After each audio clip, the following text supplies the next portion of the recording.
বয়ফ্রেন্ডকে চমকে দিতে এসে নিজেই এভাবে চমকে যাবে ভাবা তো দূর, কল্পনা পর্যন্ত করেনি সিমরান। ক্লাবের এক কোণে দাঁড়িয়ে আছে সাদাত আর তৃণা। দাঁড়ানো অবধি ঠিক থাকলেও তাদের ঘনিষ্ঠতা একদমই ঠিক লাগেনি সিমরানের কাছে। সাদাত তৃণার কোমর জড়িয়ে ধরে কথা বলছে, তাও হেসে হেসে। হঠাৎ করেই তৃণা সাদাতের গালে হাত রেখে কিছুটা উঁচু হয়ে কপালে চুমু দিয়ে বলতে লাগলো, নিজের বয়ফ্রেন্ডের অন্য একটা মেয়ের সাথে দেখতে কার ভালো লাগে সাদাত? এমনকি কাজিন হিসেবে পরিচয় দিতে হচ্ছে আমাকে। তৃণার চোয়ালে হাত রেখে কপাল মিশিয়ে সাদাত বলল, আর কয়েকটা দিন অপেক্ষা করো বেবি। বন্ধুদের সাথে বাজি ধরেছি। সিমরানকে আমার পিছু বাদর নাচ নাচালে কি হবে? জানো তো কত টাকার বাজি এটা? তৃণা হেসে বলল। শুধুমাত্র এই জন্যই তো কষ্ট সহ্য করছি। কথাগুলো বলেই দুজন তাদের ভালোবাসা প্রকাশ করতে ব্যস্ত হয়ে পড়ল। সিমরান এক মুহূর্ত দেরি না করে ক্লাব থেকে বের হয়ে পড়ল। ভীষণ কান্না পাচ্ছে তার, যে সে কান্না নয়, ভয়ানক কান্না। বুকে এক প্রকার ব্যথা অনুভব করছে সে। বাসায় এসে ফ্রেশ হয়ে দরজা বন্ধ করে শুয়ে আছে। রাতে একটাই ফোন আসলো সাদাতের নাম্বার থেকে। গলা স্বাভাবিক করে ফোন রিসিভ করলো সে। হ্যালো। জান, তোমাকে কতবার বলছি আজ আসতে। জানো কত মজা হয়েছে? সবাই খুব মজা করছে, শুধুমাত্র আমি ছাড়া। তোমাকে ছাড়া তো আমার এই জীবন আধার। ক্লাবের এক কোনায় বসে বসে শুধু তোমার কথাই ভেবেছি। সিমরান হাসলো। ওপাশ থেকে হাসির শব্দ শুনে সাদাত আবার বলে উঠল, আমার কথা শুনে তোমার হাসি পাচ্ছে? হাসি কেন পাবে আজব? আচ্ছা, আমাকে তোমার এত মনে পড়েছিল, একবারও তো ফোন দেওনি। ফোন দিলে অবশ্য মনটা ভালো থাকতো, তাই নয় কি? সাদাত কেসে উঠল। এক গ্লাস পানি পান করে গলাটা ঠিক করে আবারও আদরি ও অভিমানী সুরে বলল, কেন ফোন দিবা? তোমার সাথে তো আমার কোনো কথাই নেই। কতবার করে বলছি জান, আসো প্লিজ আসো, কিন্তু তুমি তো আসলেই না। সেই জন্যই তো রাগ করে ফোন দেই নাই। এখন দেখছি তোমার সাথে কথা না বলে থাকতে পারবো না, সেই জন্যই ফোন দিয়েছি। তুমি তো আবার কঠোর মেয়ে। এত ভালোবাসো আমায়? সন্দেহ আছে? আমাকে এতই ভালোবাসো সেই জন্য নিজের গার্লফ্রেন্ডকে ছেড়ে আমাকে পছন্দ করতে শুরু করে দিয়েছো? গার্লফ্রেন্ডকে কাজিন বানিয়ে দিয়েছো? তোমার ভালোবাসা তো একদম খাঁটি জান। তোমার এই ভালোবাসা তো লাইলি মজনুকেও হার মানাবে। হকচকিয়ে উঠল সাদাত। আমতা আমতা করে বলল, কি বলছো এইসব? অবাক হলে তাই না? আজ তো দেখলাম পার্টির আড়ালে কি করছিলে তোমরা। এমনকি আমাকে বাদর নাচ নাচানোর জন্যও তো প্ল্যান করেছিলে। ভুল বললাম কিছু? সাদাত ফোন কেটে দিল। সেদিন রাতে সিমরানের আর ঘুম হলো না। মাথা ঘুরছে তার। 3 মাসের রিলেশনে ভালোই মায়া জন্মে গিয়েছিল সাদাত নামক আবর্জনার প্রতি। ভোরের দিকে ফজরের নামাজ আদায় করে বিছানায় গা এলিয়ে দিতেই টেবিলের উপরে থাকা মুঠোফোনটা বেজে উঠল। স্ক্রিনের উপর নওশিন নাম দেখে রিসিভ করতেই ওপাশ থেকে নওশিন বলে উঠল, সিমো, কি হয়েছে তোর? গতকাল লুকিয়ে পার্টিতে গিয়ে আবার কাউকে কিছু না বলেই চলে আসলি। সাদাতকে দেখলাম, তার কাজিন কি যেন নাম, হ্যাঁ তৃণা, ওর সাথে ভালোই ডান্স করেছে। ওদের ঘনিষ্ঠতা কিন্তু আমার একদম ঠিক লাগেনি। দীর্ঘ নিঃশ্বাস ছেড়ে সিমরান উত্তর দিল, ওরা কাজিন নয়, প্রেমিক প্রেমিকা। গতকালের ঘটনা সব খুলে বলল নওশিনের কাছে। নওশিনের রাগে ফুসফুস করে বলল, আগেই বলেছিলাম শালা চরিত্রহীন। আমি মানুষের চোখ দেখেই চিনতে পারি। তাছাড়া তৃণা মেয়েটা মিরমিরে টাইপের মেয়ে। এমন টাইপের মেয়েরা মোটেও ভালো হয় না। যে ছেলের চোখ সবসময় মেয়েদের দিকে তাকিয়ে থাকে, সে ছেলে শুধু লুচুই নয়, লুচু নাম্বার 1। আমার ব্রেকআপ হওয়ার কথা শুনে তোর কি খুশি হচ্ছে? তোর গলার স্বর বলছে তুই ভীষণ খুশি। কারণ কি? আরে দোস্ত, খুশি তো হবই। কজ তোর লাইফ থেকে আবর্জনা পরিষ্কার হয়ে গেছে। তাহলে আমি খুশি হব নাকি পাড়াপড়শি খুশি হবে? দুজন কিছুক্ষণ কথা বলে ফোন কেটে দিল। সিমরানের চোখের ঘুম উধাও হয়ে গেল। সকাল 10টায় বাসা থেকে বের হয়ে রিক্সা নিয়ে সুপার মার্কেটের দিকে যাচ্ছিল সিমরান। মনে মনে সাদাতকে শিক্ষা দেওয়ার প্ল্যান করেছে। একটা শিক্ষা না দিয়ে সে কিছুতেই থাকতে পারবে না। রিক্সা থেকে নেমে ভাড়া দিয়ে যেই পেছনে ঘুরবে, 8 বছরের একটা বাচ্চা এসে ওর ওড়না ধরে বলতে লাগলো, ভাবি ভাবি তুমি এসেছো ভাবি। সিমরান বোকার মতো হেসে উঠল। আশপাশে সবাই তার দিকে তাকিয়ে আছে। সাদা চোখ দুটি ছোট ছোট করে অবাক হওয়ার ভঙ্গি নিয়ে দাঁড়িয়ে আছে। সিমরান বাচ্চাটিকে নিয়ে সাদাতের সামনে গিয়ে দাঁড়ালো। রাগী গলায় বলল, লজ্জা করে না ছোট ভাইকে দিয়ে ভাবি বলাতে? তৃণা কোথায়? তাকে বলো ভাবি ডাকতেছে। বাজে কথা বন্ধ করো। এই ছেলেকে আমি চিনি না। আমি নিজেই তো অবাক। তোমার আবার কবে বিয়ে হলো সেই কথাই ভাবছি। তুমি তো দেখছি তলে তলে টেম্পু চালাও, আর আমাদের সবার সামনে বলো হরতাল। ভালো মানুষের আড়ালে থেকে কত কিছুই নয় করছো। সিমরান আর কিছু না ভেবে মার্কেটের সামনে সাদাতের গালে থাপ্পড় বসিয়ে দিল। বাসা থেকে এই প্ল্যান নিয়ে এসেছে সে। মার্কেট ভর্তি লোকের সামনে একটা মেয়ের হাতে দাবাং মার্কা চর খেয়ে মান সম্মান হারাবে সাদাত। লোক লজ্জার ভয়ে আর এমন বাজি ধরার সাহস সে পাবে না। সাদাত গালে হাত দিয়ে রাগী দৃষ্টিতে তাকিয়ে আছে সিমরানের উপর। সিমরান মুখে মিষ্টি হাসি দিয়ে বলল, আরও করবি কোনো মেয়ের সাথে এমন নাটক? আরেকবার যদি তোকে আমার সামনে পাই, হাত পা ভেঙে 3 রাস্তার মোড়ে বসিয়ে দিব বলে দিলাম। ছোট্ট ছেলেটি হেসে কুটি কুটি লাফিয়ে লাফিয়ে বলতে লাগলো, ইয়াহু, ভাবির কি সাহস! ভাবি, আরেকটা চর মারো, আমি দেখবো। ছোট্ট অচেনা ছেলেটার কথাটা সিমরানের কাছে ভালোই লাগলো, তাই আরেকটা থাপ্পড় বসালো। সাদাত এবার রাগে গজগজ করতে করতে চর উঠাতে নিলেই পেছন থেকে কেউ ধরে ফেলে। ছোট্ট ছেলেটা ওই লোকটার কাছে গিয়ে বলল, ভাইয়া দেখো, এই পচা লোক ভাবিকে মারতে যাচ্ছে। তুমি এক্ষুনি এই লোকের হাত ভেঙে ফেলো। লোকটি সাদাতের হাত মুচড়ে দিয়ে গরম চোখে বলল, একটা মেয়ের কাছে থাপ্পড় খেয়ে লজ্জা লাগে না? আবার থাপ্পড় মারতে যাচ্ছেন। এখন যদি এই মেয়ে জোরে চেঁচিয়ে ওঠে আর বলে আপনি বিরক্ত করছেন, তখন কি হবে জানেন আপনি? পাবলিক এসে আপনাকে এইখানে খুন করে ফেলবে। কিছু করার আগে আশপাশটা দেখে নেবেন, ওকে? সাদাত লোকটির কথা শুনে তার আশপাশ ভালো করে দেখে লোকটিকে বলল, ধন্যবাদ আপনাকে। আর সিমরান, তোমাকে তো আমি দেখে নিব বলে দিলাম। সিমরানকে হুমকি দিয়ে চলে গেল সাদাত। সিমরানের রাগ এখন আকাশ ছোঁয়া। লোকটির দিকে তাকিয়ে চেঁচিয়ে উঠে বলল, আপনাকে আমি ভদ্র ছেলে ভেবেছি, কিন্তু আপনি তো দেখছি মিচকা শয়তান। আজ আপনার জন্যই আমি পাবলিকের হাতে সাদাতকে মার খাওয়াতে পারলাম না। লোকটি চোখ থেকে সানগ্লাস খুলে চোখ দুটো ছোট ছোট করে বলল, পাবলিক প্লেসে একটা ছেলের হাতে থাপ্পড় খেলে বুঝি খুব ভালো লাগতো? ওকে, আসেন, আপনার ভালো লাগাটা আমি পূরণ করি। কোন গালে থাপ্পড় খাবেন, ডান নাকি বাম? অসভ্য লোক তো আপনি। এখন বুঝলাম কেন আপনার ভাই আমাকে ভাবি ডাকছে। যার বড় ভাই এমন অসভ্য, ছোট ভাই কেন হবে না? ছোট বাচ্চাটি প্যান্টের পকেট থেকে চশমা বের করে সিমরানকে চোখ টিপ দিয়ে বলল, বড় মিয়া তো বড় মিয়া, ছোট মিয়া তো সুবহানাল্লাহ। ভাবি যান, ভাবে আপনার কোনো বোন আছে আপনার মতো? মানে আপনার মতোই পুতুলের মতো? তাহলে আমিও ভাইয়ের মতো বিয়ে করতাম। এত ছোট ছেলের কথা শুনে সিমরানের চোখ চড়ক গাছ। কি বলে এই ছেলে? এই বয়সে যদি এমন পেকে যায় তাহলে বড় হলে কি না কি করবে। আল্লাহ আল্লাহ আল্লাহ বলে দ্রুতই পা চালিয়ে গেল সিমরান। পেছন থেকে ছোট ছেলেটি সিমরানের নাম আর ফোন নাম্বার জানতে চাইল। সিমরান চলে যাওয়ার পর ছোট্ট ছেলেটি তার ভাইকে বলল, নের ভাইয়া দেখো, ভাবি চলে গেছে। যাবার আগে এটাই বলল না তার কোনো বোন আছে নাকি। এই নিবিড়কে এত বড় অপমান করলো ভাবি। এটার প্রতিশোধ তার বোন থাকলে তাকে দিয়েই অসুল করবো আমি। নিবিড়ের কথা শুনে হেসে দিল নীর। ছোট ভাইয়ের মাথায় হালকা চাপড় মেরে বলল, যাকে তাকে ভাবি ডাকা অফ কর ডাফার। এমন যদি করিস তাহলে আমি আর এই জীবনে বিয়ে করব না। এমনকি তোরও আর বিয়ে করা হবে না। বড় ভাইয়ের বিয়ে না হলে তো আর ছোট ভাই বিয়ে করতে পারে না, তাই না? গাল দুটো টমেটোর মতো করে চোখ ছোট করে কাদো কাদো ভাব নিয়ে বলল, আমি বিয়ে করব। একা একা পুতুল খেলা, গাড়ি খেলা, কানামাছি বা যে কোনো কিছু খেলা কি ভালো লাগে? একটা বউ থাকলে বউয়ের সাথে 24 ঘন্টা খেলতে পারবো। একা একা বোরিং তো হব না। নীর এবার পৃথিবী কাঁপানো হাসি দিয়ে বলল, বাহ, বিয়ে করার কারণ তাহলে খেলতে পারা। Good, very good idea. Chocolate চিবোতে চিবোতে নওশিন কলেজ গেট ধরে ক্লাসের উদ্দেশ্যে হাঁটছে। তার আজ খুব খুশি লাগছে। হঠাৎ এত খুশি লাগার কারণ সিমরানের কাছে অজানা। সন্ধিয়ার নজরে সে সিমরানের কার্যকলাপ পর্যবেক্ষণ করছে।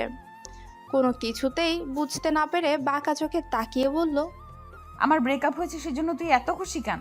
মনে হচ্ছে তুই চাইছিলি আমার এত বছর গড়ে ওঠা নতুন প্রেমের সম্পর্কটার বিচ্ছেদ ঘটুক। চকলেটের কাগজ জানলা দিয়ে বাইরে ছুঁড়ে মেরে পুরো চকলেট মুখে পুরে কি যেন বলল সে। সিমরান কিছু বুঝতে না পেরে বই নিয়ে গায়ে বাড়ি দিয়ে রাগী কণ্ঠে বলল, আগে খা, পরে উত্তর দে। তোর চকলেট খাওয়ার কথা বলা একই সাথে হওয়ায় কিছু বুঝিনি। বলেছি গতকাল এক ছেলে রাস্তায় আমায় প্রপোজ করেছে। ছেলেটির হাতে ছিল সাদা গোলাপ, 3 বক্স চকলেট আর ঘর সাজানোর জন্য সুন্দর অনেকগুলো কার্ড। নওশিন কিছু বলার আগেই সিমরান বলে উঠল, তার মানে তুই প্রেম করছিস? আজব তো, আমি কেন প্রেম করব? আমি ছেলেটার হাত থেকে গিফটগুলো নিয়ে আপন মামা বানিয়ে এসেছি। জানিসই তো আমার কোনো মামা নাই। আমি খুব অভাব বোধ করছিলাম একজন মামার, তাই তো ছেলেটার হাতের গিফটগুলো নিয়ে মামা বানিয়ে এসেছি। আমি তো আবার খুব দয়ালু, সহজে কেউ কিছু বললে না বলে থাকতে পারি না। নওশিনের কথা শুনে হাসি যেন থামছেই না সিমরানের। রাগে কাঁপিয়ে সে হাসছে, ক্লাস কাঁপিয়ে হাসছে সে। মনটা আজ তার ভালো হয়ে গেছে। 3 বক্স চকলেট থেকে একটা বক্স সিমরানকে দিয়ে নওশিন বলল, এই নে 1 বক্স। আমার মামা আর তোর মামা তো একই কথা। আর শোন, আজ আমার এক দুঃসম্পর্কের মামার জন্য নাকি মেয়ে দেখতে যাবে। শুনেছি পছন্দ হলেই নাকি কাবিন পড়িয়ে আসবে। তুই যাবি না? হুম, দুঃসম্পর্কের আত্মীয়, আব্বু যেতে পারে। দুজন কিছুক্ষণ কথা বলে ক্লাসে মনোযোগ দিল। তীব্র রোদে পা বাড়িয়ে হাঁটছে সিমরান। মাথার উপর দিয়ে পাখি উঠছে। গাছের নিচে দাঁড়িয়ে হাতকে দূরবীন বানিয়ে আকাশের দিকে তাকাতেই মনটা তার নিচে উঠল। মুক্ত আকাশে আজ কি সুন্দরভাবেই না পাখিগুলো উঠছে। পশু কিংবা পাখি কেউ কারোর সাথে বিশ্বাসঘাতকতা করে না মানুষের মতো। মানুষ সব কিছু বোঝা সত্ত্বেও স্বার্থ রক্ষা করার জন্য সব কিছু করতে পারে, কিন্তু এই পশু পাখিগুলো কোনো দিন এমন কাজ করবে না। সিমরানের কাছে মনে হলো প্রকৃতির সেরা সৌন্দর্য হলো ফুল আর পাখি। আর যদি পাখি ফুল না থাকতো তাহলে প্রকৃতির সৌন্দর্য একেবারেই বেমানান হয়ে যেত। হঠাৎ গাছের পাশে একটি কোকিল পাখি কুহু কুহু করে ডাকতে ব্যস্ত হয়ে পড়ল। কোকিল পাখির সাথে যদি কেউ কুহু কুহু করে বলে ওঠে তাহলে সে রেগে আরও বারবার ডাকতে থাকে। সিমরান কোকিলকে রাগানোর জন্যই কুহু কুহু বলতে লাগলো। পেছন থেকে একটা বাচ্চার কণ্ঠ শুনে পেছনে তাকিয়ে অবাক হয়ে তাকিয়ে রইল সিমরান। বাচ্চাটি আর কেউ না, নিবিড়। নীল টি শার্ট আর 3/4 প্যান্ট, মাথায় টুপি, চোখে ব্ল্যাক সানগ্লাস। কোমরে হাত রেখে সিমরানকে উদ্দেশ্য করে নিবিড় বলল, কোকিলের সাথে সাথে যদি কেউ ডাকে তাহলে তার প্রেম খুব শীঘ্রই হয়। কোকিল হলে ভালোবাসার পাখি।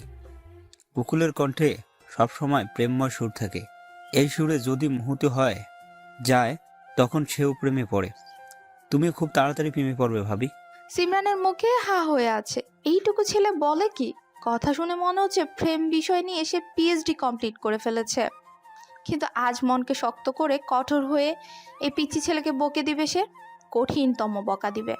আজ এই সিদ্ধান্ত নিয়ে চোখ পাকিয়ে বলল, এখনো দুধের দাঁত পড়ে নাই আর তুমি কি না প্রেম নিয়ে কথা বলছো? এখন তো কার্টুন দেখার বয়স তোমার। যাও বাসায় গিয়ে ভাব কমিয়ে কার্টুন দেখো। সামনে 2টা দাঁতের দিকে আকর্ষণ বাড়িয়ে সিমরানকে বলল, ভাবি আমি 2টা দাঁত জন্ম সময় থেকেই নিয়ে আসছি, তাই এই 2টা দাঁত দুধের সাথে দাঁত না, তাছাড়া একা একা কার্টুন দেখতে বোরিং লাগে। সেজন্যই তো বলছি, তোমার কোনো বোন আছে? আপন বোন না থাকলে চাচাতো বোন, ফুফাতো বোন, মামাতো বোন, খালাতো বোন আছে এমন কোনো বোন? সিমরান এবার নিবিড়ের সামনে গিয়ে দাঁড়ালো। কিছুটা ঝুঁকে চোখ মুখ কুঞ্চিত করে বলল, তোমার সেই অসভ্য ফাজিল ভাইয়া তোমাকে এইসব শেখাচ্ছে তাই না? এই তোমার বাড়ির ফোন নাম্বার দাও তো, তোমাদের 2 ভাইয়ের নামে বিচার দিব। আইসক্রিম নিয়ে এগিয়ে আসছে নীল। সিমরানের কথা শুনে বলল, নাম্বার দেই আর আপনি প্রতিদিন বিরক্ত করুন, তাই তো? সকালে বিকালে রাতে ফোন দিয়ে জ্বালাতন করার জন্যই তো নাম্বার নিচ্ছেন। লজ্জা করে না একটা ছেলের ফোন নাম্বার চাইতে? বাসায় কি বাবা ভাই নাই? ইফটিজিং করা দণ্ডনীয় অপরাধ, জানেন না মিস? হকচকিয়ে উঠল সিমরান। কোনো কথা থেকে কোন কথাতে চলে গিয়েছে সব। 2 ভাই যে কথা বলার হেডমাস্টার খুব ভালোই বুঝতে পেরেছে সে। সিমরানের ইচ্ছে করছে পায়ের উপর পা তুলে ঝগড়া করতে, কিন্তু এই ছেলে 2টা মোটেও সুবিধার মনে হচ্ছে না, তাই মুখ ভেঙচি কেটে চলে গেল। সিমরান চলে যাওয়ার পর নিবিড়ের কান ধরে টান দিয়ে রাগী কণ্ঠে বলল, তোকে আর আমার সাথে কোথাও নিয়ে যাব না। যেখানে যাবি যে মেয়েকেই দেখবি আমার বউ বানিয়ে ফেলবি। বলি বাংলাদেশ জুড়ে সব মেয়ে কি আমার বউ? আমার বউ হবে শান্ত শিষ্ট বোকা টাইপের কোনো মেয়ে। এই বোম্বে মরিচ আমার বউ? ইম্পসিবল। ভাবতে নিলেও তো শরীর কেঁপে ওঠে আমার। নীলের হাত সরিয়ে কান ডলতে ডলতে বলল নিবিড়, ওকে যাও তাহলে। এই বোম্বে মরিচ ভাবিকে আমি বিয়ে করব যখন ভাবির মতো বড় হব। সিমরান বাসায় এসে ফ্রেশ হয়ে চুলের পানি মুছে আয়নার সামনে দাঁড়িয়ে রইল। মুখে তার এক চিলতে হাসি। নিজেকে দেখে নিজেই বলে উঠল, এইভাবে যদি বরের সামনে যাই, বেচারা বর তো দেখেই আহত হয়ে যাবে, যেখানে আমার চোখই সরছে না। ড্রেসিং টেবিল থেকে কাজল দিয়ে চোখে পরিয়ে দিল। কানের নিচে একটু কাজল দিয়ে আবারও বলল, কারণ নজর যেন না লাগে মিস সিমরান। বাচ্চা ছেলেটি কিন্তু ঠিকই বলেছে, তুমি দেখতে পুতুলের মতো। কি পাকা ছেলে। সত্যিই যদি ছোট বোন থাকতো তাহলে ছোট বোনের জন্য ঘর জামাই করে নিয়ে আসতাম। দরজার কাছে এসে দাঁড়িয়ে মিসেস পাপিয়া তড়িঘড়ি হয়ে বলতে লাগলেন, তাড়াতাড়ি রেডি হয়ে নে, পাত্রপক্ষ দেখতে আসবে। হঠাৎ এমন কিছু শোনার জন্য মোটেও প্রস্তুত ছিল না সিমরান। ভেবেছে মায়ের দুষ্টুমি, তাই দুষ্ট হেসে বলল, ও মাদার কুইন, বিকাল বিকাল মজা না করলে হয় না? বিয়ের কথা শুনলে আমার খুব বিয়ে বিয়ে পায়, কিন্তু তোমরা তো বিয়ে দিবে না, তাহলে কেন লোভ দেখাচ্ছ? সিমরানের কথা শুনে মিসেস পাপিয়া চুপ করে দাঁড়িয়ে রইলেন। চুপ থাকার কারণ অবশ্যই আছে, কারণ ওনার পাশে ছেলের ফুফু দাঁড়িয়ে আছেন। ছেলের ফুফু দরজার আড়াল থেকে কাশতে শুরু করলেন। সিমরান ওনাকে দেখে ওড়না দিয়ে মুখ ঢেকে ফেললেন। পরিবেশ ঠিক করার জন্য মিসেস পাপিয়া বেগম বলে উঠলেন, ও একটু এমনি, সব সময় মজা করে মেয়েটা আমার, আপনি কিছু মনে করবেন না। মহিলাটি সিমরানের দিকে তাকিয়ে থেকে উচ্চ স্বরে বললেন, মেয়েদের সাথে এমন ফ্রি হওয়া ঠিক না। দেখছেন তো কিভাবে নির্লজ্জের মতো কথা বলছে। আমাদের বাড়িতে আবার এইসব কথা একদম এলাও না। সিমরান কিছু বলতে যাবে তার আগে ওর আম্মু বলে উঠলেন, নিচে সবাই ওয়েট করছে, আমাদের যেতে হবে। শিমু, কালো শাড়িটা পরে নিচে আয়, আর কোনো কথা না। কথাটা বলেই হনহন করে চলে গেলেন তারা। সিমরানের মাথার উপর যেন আকাশ ভেঙে পড়েছে। হঠাৎ করে কী সব হয়ে যাচ্ছে। মায়ের কথা তো অমান্য করা যাবে না, সেই জন্যই আলমারি থেকে শাড়ি বের করে পরতে লাগলো। হঠাৎ পাত্রপক্ষের সামনে মাথা নিচু করে বসে আছে সিমরান। এক ঝাঁক মানুষ এসেছে, কমসে কম 15 জনের কম হবে না। মাথাটা উঁচু করে একবার আশেপাশের লোকগুলো দেখে আবারও মাথা নিচু করে রাখলো। এত লোকের মাঝে অস্বস্তি লাগছে তার খুব, কিন্তু ছেলেটাকে দেখতে ভীষণ ইচ্ছে করছে। শুনেছি খুব ভালো জব করে, দেখতে অনেক লম্বা, গায়ের রং শ্যাম বর্ণের, স্বাস্থ্য ভীষণ ভালো। একজন মহিলা জিজ্ঞাসা করলো, কোন ক্লাসে পড়াশোনা করছো? অনার্স 3য় বর্ষে। বাংলা পড়ায় তো খুব ভালোই এগিয়ে গিয়েছো। তো অন্যান্য পড়াগুলো সম্পর্কে কিছু জানো? সিমরান অন্যান্য পড়া বলতে বুঝতে পারলো না। প্রথমবার সে পাত্রপক্ষের সামনে বসে আছে। এইসব প্রশ্ন আগে কোথাও শুনেনি। মনের ভেতর না বোঝা প্রশ্নকে সে নিজের আরেকটি প্রশ্ন বানিয়ে বলল, অন্যান্য পড়াশোনা বলতে বুঝিনি আমি। শান্ত গলায় বলল। খুব বয়স্ক করে একজন লোক বলে উঠল, আরে মাইয়া তো দেখছি খুব বেদব। আমরা মাইয়া দেখতে আসছি, এখন দেখি মাইয়া নিজেই আমাদের প্রশ্ন করে। ভদ্র দেখতে একজন মাঝবয়সী লোক বলে উঠলেন, চাচা কি বলছেন এইসব? মেয়েটি বুঝতে পারেনি তাই জিজ্ঞেস করছিল, ওকে বুঝিয়ে বললেই তো উত্তর দিয়ে দিত। আমি বলছি, মা তুমি কোরআন তেলাওয়াত করতে পারো? জি। বয়স্ক লোকটি বিরক্তি ভাব নিয়ে আরেকজন মহিলাকে কি যেন ইশারা করলেন। মহিলাটা তখন ফাটা বাঁশের সুরে বলে উঠল, ইয়াসিন সূরার 6 নাম্বার মুবিন বলো তো। সিমরানের ভীষণ কান্না পাচ্ছে। সে ইয়াসিন সূরা 3 নম্বর পর্যন্ত মুখস্থ করেছে, কিন্তু এখন 6 নম্বর আয়াত বলতে হবে। যদি জানতো পাত্রপক্ষরা এমন হয় তাহলে নিশ্চয়ই পালিয়ে গিয়ে বিয়ে করত।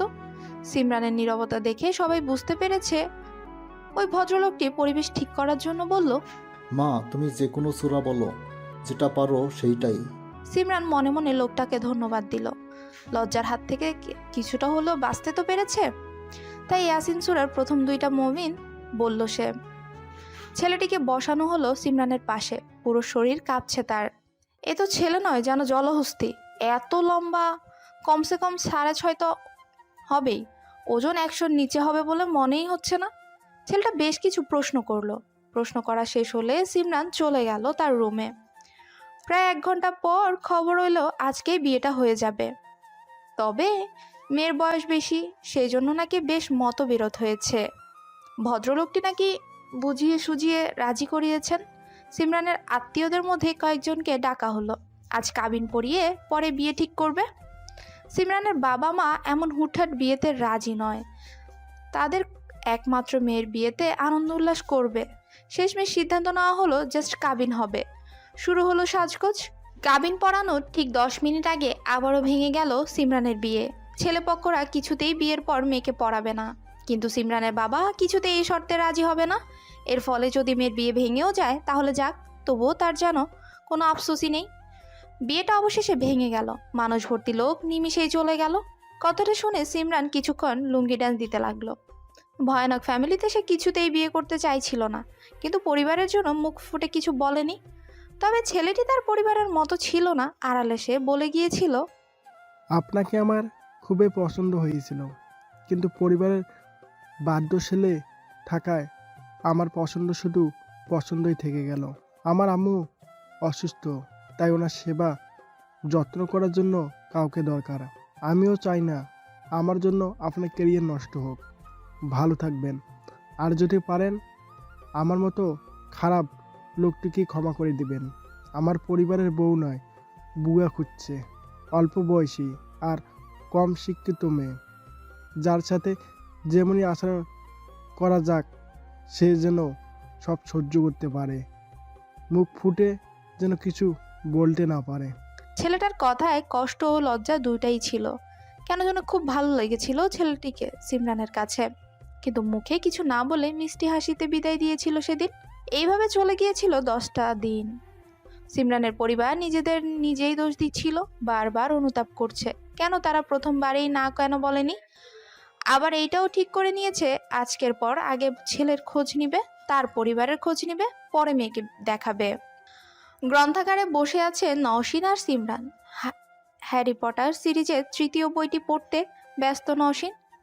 সিমরান পড়ছে বুদ্ধদেব বসুর লেখা হলুদ বসন্ত। হঠাৎ কয়েকটি লাইন পড়ে সে বইটা রেখে দিল। ভালো লাগা আর ভালোবাসার পার্থক্যটা কোথায়? ভালো লাগলে মানুষ সে ভালো লাগাকে তার ইচ্ছাধীন করে রাখতে পারে, কিন্তু ভালোবাসলে মানুষ নিজেই সে ভালোবাসার ইচ্ছাধীন হয়ে থাকে। তার নিজের কোনো নিজস্ব সত্তা থাকে না। ভালোবাসা তাকে যা বলে পোষাপুষির মতো সেই তাই করে। লেখাগুলো বারবার পড়ে বিরক্তি নিয়ে বলল, ভালোবাসা কেন স্বাধীন হবে না? কেন একজন আরেকজনের ইচ্ছা মতো চলবে? তাহলেই তো খুব সহজে ভাঙন ধরবে। ভালোবাসা হওয়া উচিত মুক্ত পাখির মতো। পাখিরা যেমন নিজ আপন মনে আকাশে ডানা মেলে উড়ে, ঠিক তেমনি ভালোবাসার মানুষরা তাদের ইচ্ছা মতো উড়বে। নওশিন চট করে চেয়ার থেকে উঠে দাঁড়ালো। চেয়ারের শব্দ শুনে সিমরান তার দিকে তাকাতেই নওশিন বলে উঠল, আমিও আর জাদুর দেশে চলে যাব। দেখছিস ওই দেওয়ালটা? চোখ বন্ধ করে দৌড় দিব আর চলে যাব হ্যারি পটারের মতো। সিমরানের কিছু বলতে যাবে তার আগেই দৌড় দিল নওশিন। দেয়ালের বাড়ি খেয়ে মেঝেতে পড়ে আছে সে। সিমরান হাসতে হাসতে হঠাৎ চেয়ার থেকে পড়ে গেল। গ্রন্থাগারে বসে থাকা লোকজন সবাই অবাক চোখেই দুজনকে দেখতে লাগলো। হঠাৎ করে একটা বাচ্চার হাসি শুনে সবাই হাসতে শুরু করে দিল। বাচ্চাটি এসে সিমরানের হাত ধরে টানতে টানতে বলল, অপরের দুঃখে যে হাসে তার দুঃখে পুরো লাইব্রেরি হাসে। ভবিষ্যৎ ছোট মিয়ার বউ। এই আবারও তুমি এখানে? আমাকে ফলো করছো তুমি? বসা থেকে উঠে হাত পা ঝেড়ে বলল সিমরান। নিবিড় তখন বলল, তুমি আমায় ফলো করছো? আমি তো সব সময় আসি এইখানে ভাইয়ার সাথে, বলি পছন্দ করে, ভালো কথা সরাসরি বলতে পারো না? আমার মতো কিউট হ্যান্ডসাম সুপুরুষ, ও সরি 8 বছরের ছেলেকে যে কেউ দেখলে বিয়ে করার জন্য পাগল হয়ে যাবে। জানো, প্রতিদিন কোটি কোটি মেয়ের বিয়ের প্রস্তাব আসে আমার জন্য, কিন্তু আব্বুর বারণ করে দেয়। আমি নাকি ছোট, তাই। এখন তুমি বলো, কোন অ্যাঞ্জেল দিয়ে আমাকে ছোট দেখা যায়? চোখ বড় বড় করে বলল সিমরান। হাইটে ছোট্ট হলেও কথায় পাকা। কেন যে তোমার আব্বু আম্মু তোমার বিয়ে দিচ্ছে না? এত বড় বুড়া ছেলের বিয়ে তো আরো 5 বছর আগে দেওয়া উচিত ছিল। 3 বছর বয়সে বিয়ে করা উচিত ছিল, তাহলে আজ তোমার 4 বছর একটা বাচ্চা থাকতো। সিমরানের কথাটা ভীষণ মনে ধরলো নিবিড়ের। সিমরানের হাত ধরে টানতে টানতে বলল, আসো যাই তাহলে, আমরা বিয়ে করে ফেলি। জানো, আব্বু আম্মু বডিগার্ড ছাড়া রাস্তায় যেতে দেয় না। যদি কোনো সুন্দরী মেয়ে কিডন্যাপ করে নিয়ে যায়, সেজন্যই তো বডিগার্ড হিসেবে ভাইয়াকে পাঠায়। নিবিড়ের কথা শুনে পাশ থেকে নীর বলে উঠল, আমি তোর বডিগার্ড? অঙ্কে ফেল করেছিস তাই স্যার মেরেছে, সেই জন্য হিসু করেছিস। আবার ন্যাকা কান্না। স্যার ফোন দিয়েছে তোকে স্কুল থেকে নেওয়ার জন্য, সেই জন্যই তো গিয়েছিলাম। এখন আমি বডিগার্ড? যা, এখন থেকে স্যার মারলেও যাব না। সিমরানের হাত ছেড়ে দিয়ে নীরের হাত ধরে বলল, পাবলিক প্লেসে এসব কথা না বললেই নয়। চলো তো আমরা বাসায় যাই, পরে না হয় কথা বলবো। এই যে সুন্দরী আপু, আমি যাচ্ছি, অন্য একদিন কথা হবে, কেমন? নীর হাসতে হাসতে নিবিড়কে নিয়ে চলে যায়। সিমরান তো হাসতে হাসতে প্রায় মাটিতেই গড়াগড়ি খাবে। তখন হঠাৎ নওশিনের কথা মনে পড়তে গিয়ে দেখলো বেচারি অজ্ঞান হয়ে পড়ে আছে। লোকজনকে বলে বাইরে বেঞ্চে বসিয়ে মাথায় পানি ঢালতে লাগলো। আকাশটা আজ ভীষণ মেঘলা, একটু পরেই শুরু হবে তার ভয়ানক কান্না। আকাশ দেখে মনে হচ্ছে এই কান্না আজ সারাদিন চলবে। সেই কান্নার সাথে তাল মিলিয়ে চলবে সিমরানের কান্না। অপমান বোধ তাকে ঘিরে ধরেছে। লজ্জা অপমান বিনা কারণে কেউ পেয়ে থাকলে তার কষ্ট হয় ভীষণ। আজ সেদিনে দেখে যাওয়া পাত্রটির সাথে সিমরানের চাচাতো বোনের বিয়ে। সিমরানের চাচাতো বোন আইরিন মাত্র ক্লাস 10-এ উঠেছে। এই সময় বিয়ে ঠিক করা হয়েছে। আইরিনের বাবা মা এমন পাত্র কিছুতেই হাতছাড়া করতে চাচ্ছেন না, তাই মেয়ের শৈশব উপভোগ করার আগেই সংসারের ঝামেলায় ঠেলে দিলেন। ওনাদের মতে মেয়েদের এত পড়তে নেই, বেশি পড়ালেখা করলে মেয়ে খারাপ হয়ে যাবে, তখন বড়দের সাথে মাথা উঁচু করে কথা বলবে। সিমরানের বাবা মা খুবই বিরক্ত আইরিনের বাবা মায়ের উপর। বিয়ে ঠিক করেছে ভালো কথা, কিন্তু এই ছেলে কেন? অন্য কোনো ছেলের সাথে বিয়ে দিতেও তাদের আপত্তি ছিল না। যে ছেলের সাথে তাদের পরিবারের বড় মেয়ের সম্বন্ধ ঠিক হয়েছিল, আবার ভেঙেও গিয়েছে, সেই ছেলের সাথেই কেন বাড়ির ছোট মেয়ের বিয়ে হবে? রাগে তারা দরজা জানালা বন্ধ করে বসে আছেন। প্রায় 1 ঘন্টা বৃষ্টি হবার পর সিমরান ছাতা হাতে নিয়ে বের হলো। এই মুহূর্তে বাসায় থাকা তার জন্য ভালো না। কষ্ট, লজ্জা, অপমান বোধ তার সামনে থাকা সব অন্ধকার করে ফেলবে। সাদা লং জামার কালো কালো প্লাজো, মাথায় কালো ওড়না দিয়ে বাসা থেকে বের হয়ে গেল সে। গেটের কাছে যেতেই কারো দু চোখের সাথে তার দু চোখ মিলিত হলো। লোকটিকে দেখে সিমরান মাথা নিচু করে হাঁটতে লাগলো। লোকটি আর কেউ নয়, সেই পাত্র, নাম ফয়সাল। সিমরানকে যতক্ষণ পর্যন্ত দেখা যাচ্ছে, ফয়সাল ততক্ষণ পর্যন্তই তাকিয়ে আছে। সে যে প্রথম দেখায় ভালোবেসে ফেলেছে, তার চোখগুলোই প্রধান সাক্ষী। দীর্ঘশ্বাস ছেড়ে বাড়ির দিকে হাঁটা দিল ফয়সাল। আইরিনকে সে মন থেকে বিয়ে করতে চাচ্ছে না, কিন্তু পরিবারের বাধ্য ছেলে থাকায় তাকে যে করতেই হবে এই বিয়ে। নিষ্পাপ মেয়ের জীবন তাকে তো নষ্ট করতেই হবে। বারবার অনুতাপ করছে কেন সেই পরিবারে জন্ম নিয়েছে। বারবার উপরের দিকে তাকিয়ে মহান আল্লাহ তাআলাকে ডাকছে।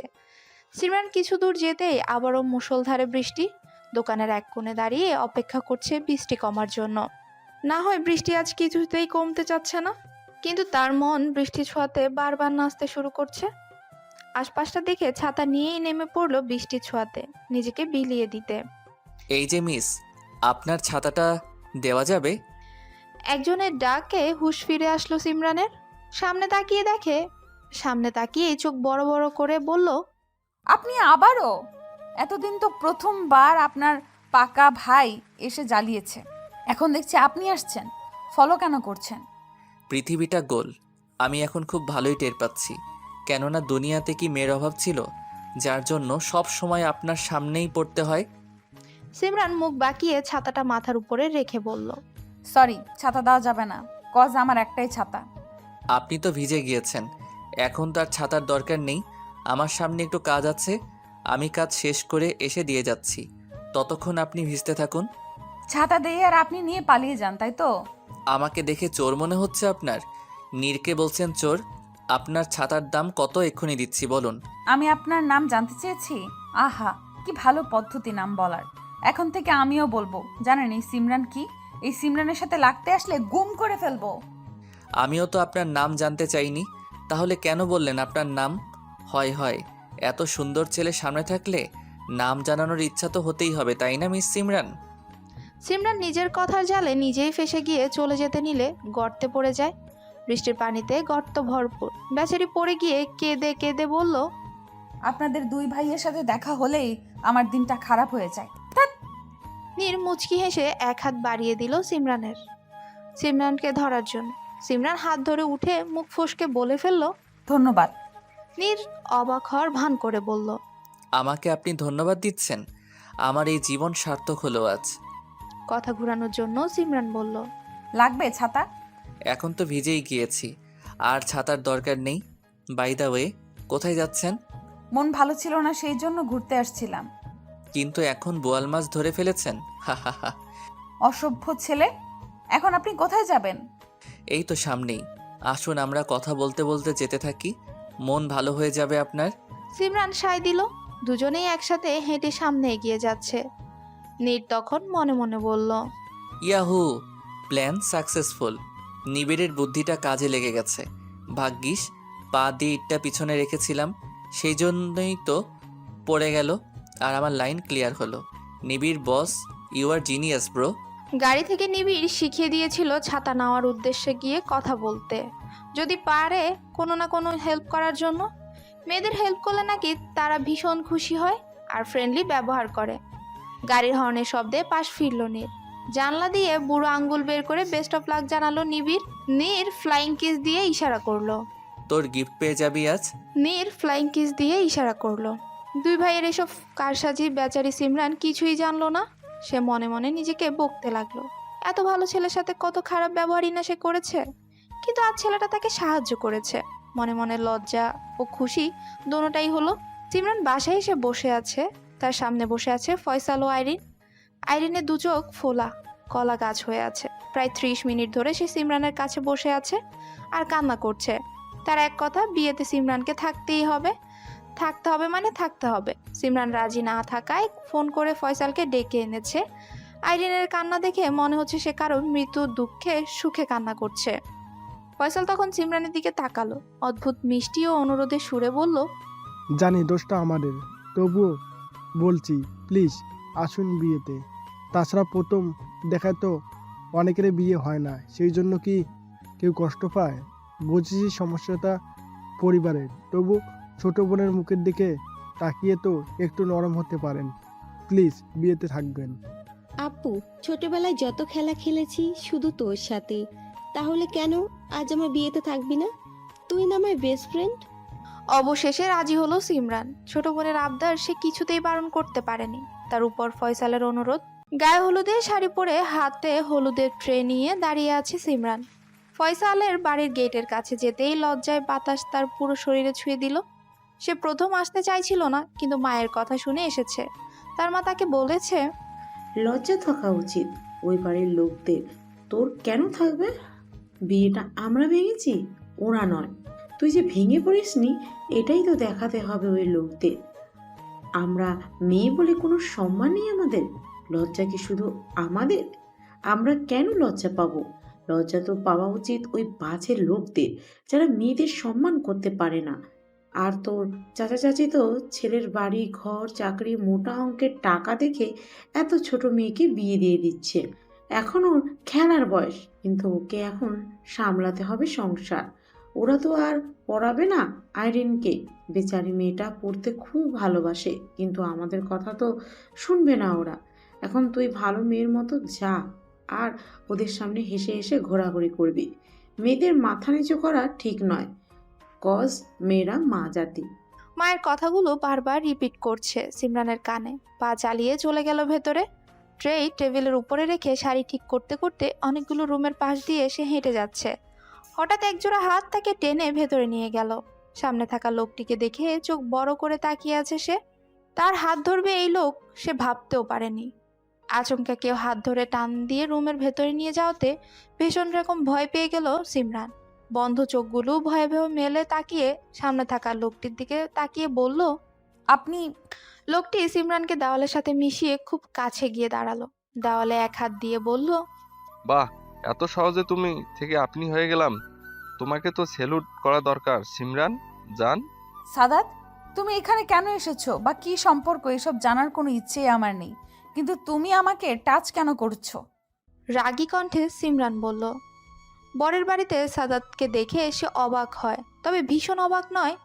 কজ বিয়ে বাড়িতে আত্মীয় স্বজন অনেকজনই তো আসতে পারে, হতে পারে সাদাত এই আত্মীয়র মধ্যে কেউ একজন। সেই জন্যই বিচলিত না হয়ে রাগ দেখালো তাকে স্পর্শ করার জন্য। সিমরানের কথা শুনে সাদাত সিমরানের শাড়ির আঁচলটা ধরে বলল, তোমাকে শাড়িতে খুব সুন্দর লাগছে জান। আজ যদি তৃণা না থাকতো তোমায় বিয়ে করে নিয়ে যেতাম। ছি, কতটা বাজে লোক হলে এমন কথা বলতে পারে?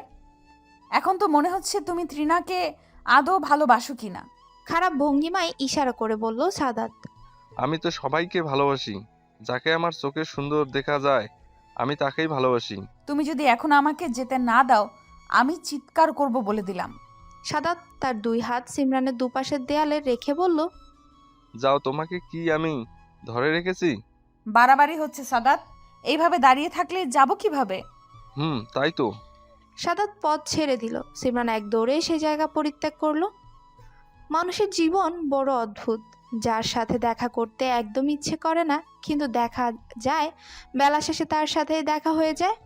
মনে প্রাণে যাকে মন থেকে ঘৃণা করা যায়, পরে দেখা যায় ওই মানুষটার প্রেমেই মানুষ হাবুডুবু খেতে হয়। মন মানসিকতা পরিবর্তন কখন কিভাবে হয় বোঝা মুশকিল। ঠিক এমনইভাবে নীর কিভাবে সিমরানকে পছন্দ করতে শুরু করেছে সে ভেবে পায় না। তবে তার এই দুদিন একদিনের পরিচয়ে পছন্দ কিংবা ভালোবাসা তৈরি হয়নি। আজ তার ভালোবাসার 3টি বছর হতে চলেছে। সিমরান তার কিছুই জানে না। 3 বছর আগে নিবিড় সিমরানের ছবি দেখে সে প্রথম পুতুল ভেবে নীরকে জানিয়েছিল, ভাইয়া আমাকে এই পুতুলটা কিনে দিবে? দেখো কি সুন্দর পুতুল, আমার বউ পুতুল। নিবিড়ের হাত থেকে ছবিটা নিয়ে নীর প্রথম সিমরানকে দেখেছিল। ঠোঁটে হাসি, নাকের ডগায় ছোট্ট তিল, চোখ নীল কালো, যেন এক জলজান্ত পুতুল। সেদিনের কথা মনে পড়তেই হেসে দিল নীর। ছোট্ট নিবিড় ছোট থেকেই বিয়ে পাগল ছিল। কোথাও কোনো মেয়ে দেখলেই বলতো, ভাইয়া দেখো আমার বউ যাচ্ছে। বউ যাচ্ছে বউ যাচ্ছে বলতে বলতেই সিমরানকে রাস্তা দিয়ে পার হতে দেখেছিল সামনে থেকে। সিমরানের পিছু নিল সেদিন থেকেই নীর। বউয়ের কথা ভাবছো ভাইয়া? দরজায় টোকা দিয়ে এক পা বাহিরে অন্য পা ভেতরে রেখে বলল নিবিড়। অতীত থেকে ফিরল নীর। নিবিড়কে দেখে হেসে বলল, তোর মতো বিয়ে পাগল আমি না যে সব সময় মেয়েদের কথা ভাববো। ছোট ছেলেরা বিয়ের কথা ভাববে না, এটাই তো স্বাভাবিক, তাই না? নিবিড়ের কথা শুনে ভ্রুজোড়া কুঁচকে তাকালো নীর।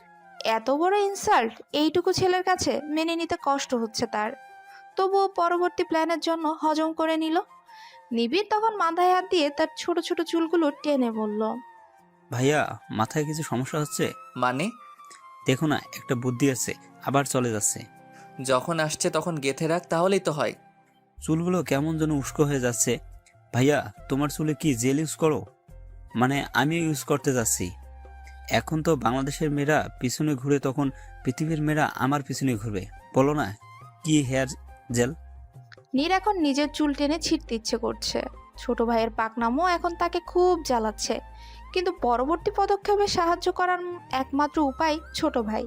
তাই চুপ থেকে বোকা বোকা হাসি দিয়ে বলল, চল তোকে আজ সুন্দর একটা ছড়া শিখাই। এই ছড়া শিখলে তোর অনেক খেলার সাথী হবে। সত্যি? হুম। তাহলে বলো। বল। আতা গাছে তোতা পাখি, ডালিম গাছে মৌ, এত ডাকি তবু কথা কও না কেন বউ। বল, চুপ করে আছিস কেন? নিবিড় কিছুক্ষণ নিজেই নিজের মাথায় চুলগুলো ধীরে ধীরে টান দিয়ে বলল, তোমার ছাড়া তো হয় না। এই ছাড়া বললে তো কোনো মেয়েই আসবে না আমার পাশে, তখন তো সবাই রাগ দেখাবে। নিবিড়ের কথা শুনে আর চোখে তাকিয়ে বলল নীর, তাহলে কোন ছড়াতে সবাই তোর কাছে দৌড়ে আসবে শুনি? শোনো তাহলে। আতা গাছে তোতা পাখি, ডালিম গাছে মৌ, রাস্তাঘাটে যেদিকে তাকাই সব জায়গায় দেখি দাঁড়িয়ে আছে বউ। নীর এবার রাগের চোটে মারতে যায় নিবিড়কে। খিলখিল করে হেসে দৌড়াতে শুরু করে নিবিড়। দুই ভাইয়ের বয়সের এত তফাৎ, তবুও তাদের দুষ্টুমি, ভালোবাসা, বন্ধন, ঝগড়া, ফাজলামো কোনো কিছুরই কমতি নেই যেন। তারা সমবয়সী। ভাই বোনের বা ভাই ভাইয়ের প্রতি অথবা বোন বোনের প্রতি ভালোবাসা হওয়া উচিত ঠিক এমনই। যেখানে থাকবে দুষ্টুমি, মাঝে মাঝে শাসন, ভয়ানক আনন্দময় আবদার, নিঃস্বার্থ ভালোবাসা। যাদের ছোঁয়াতে মেতে থাকবে বাড়ির ভেতরের সব আসবাবপত্রগুলো হাসবে সারাক্ষণ তাদের এই খুনসুটিগুলো দেখে। যেদিন দেখবে ভাই বোনের মান অভিমান, সেদিন যেন আসবাবপত্র, ঘর বাড়ি সবকিছুরই মাঝে কষ্টের বিরাজ প্রকাশ পাওয়া যায়। ভাই এবং বোন হলো আপনার হাত এবং পায়ের চেয়েও বেশি নিকটের সম্পর্ক। ভিয়েতনাম প্রবাদ আছে। বিয়েটা হয়ে গেল আইরিনের। ভালোই ভালোই মিটেছে বিয়েটা। আইরিনের বাবা মা যেন হাতে চাঁদ পেয়েছে এমন একটা ভাব নিচ্ছে। সিমরান আজ অনেকদিন পর কলেজের উদ্দেশ্যে হাঁটা দিল। মনটা আজ তার ভীষণ ভালো। আজ বসন্ত, চারদিকে অশান্ত বাতাস তার মনকে করছে প্রফুল্ল। কথায় আছে, ফুল ফুটুক আর না ফুটুক, আজ বসন্ত। কিন্তু বসন্ত যখন এসেছে, ফুল তো অবশ্যই ফুটবে। চারদিকে ফুলের সুবাস ছড়িয়ে পড়েছে। আজ সিমরানের মন পাগলপাড়া। গাঁদা ফুলের ফুলে আজ সেজেছে সিমরান। গায়ে বাসন্তী রঙের শাড়ি, খোপায় গাজরা ফুল, মাথায় টায়রা, আর হাতে পড়েছে কাচের চুড়ি। দূর থেকে অপলক দৃষ্টিতে তাকিয়ে আছে নীর, যেন আজ সে বসন্তের রানীকে দেখছে।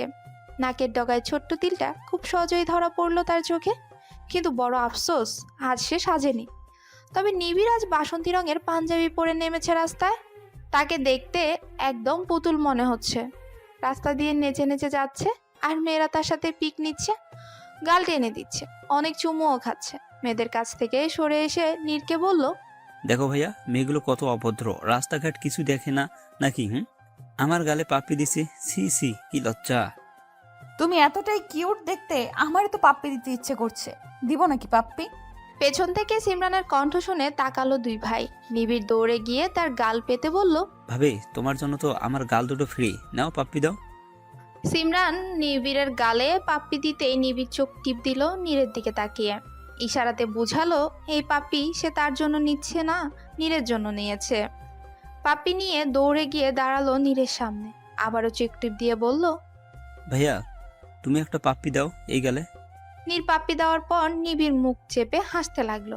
নীর রাগী চোখে তাকাতেই বলল, যার জন্য করিছুরি সেই বলেছর, আব্বু বলছে সকালে। সিমরান এদিক ওদিক তাকিয়ে নওশিনের জন্য অপেক্ষা করছে। হঠাৎ তার চোখ জোড়া সামনে একজনকে দেখে আটকে গেল। মুখের হাসিটুকু নিমিষে উধাও হয়ে গেল, চোখের কোণে পানি এসে জমতে শুরু করলো। এ কাকে দেখছে সে? এতগুলো বছর ধরে যার জন্য সে অপেক্ষা করে আছে, আজ সে কিনা বিয়ের দিন রাতে বাবা মায়ের ঠিক করা ছেলেকে বিয়ে করবে না বলে পালিয়ে গিয়েছিল। সে তো 3 দিন সে অনেক বুঝিয়েছে, কিন্তু কেউ তার কথা শুনেনি। অতঃপর এক প্রকার বাধ্য হয়েই তাকে ত্যাগ করতে হলো পরিবার। আজ 10টি বছর পর সেতুকে দেখে সিমরানের চোখে পানি। সিমরানের খেলার সাথে ভালোবাসা প্রকাশ করার একজন মাত্র ব্যক্তি ছিলেন সেতু। সেতু সম্পর্কে সিমরানের ফুফু হয়, নিজের নামের সাথে মিল রেখে এই নাম রেখেছিল ভাতিজির। আজ 10টি বছর পর ফুফুকে দেখে ঠিকই চিনে ফেললো সিমরান। পা দুটো বারবার বলছে, এই সিমরান, দাঁড়িয়ে আছিস কেন? দেখ কে তোর সামনে দাঁড়িয়ে আছে, চিনতে পারছিস না? আরে উনি তো তোর ফুপি, যা, যার কাছে তোর ছোটবেলার দিনগুলো অর্ধেক খেটে যেত। যা তাড়াতাড়ি, যা ওনার কাছে, জড়িয়ে ধরো ওনাকে।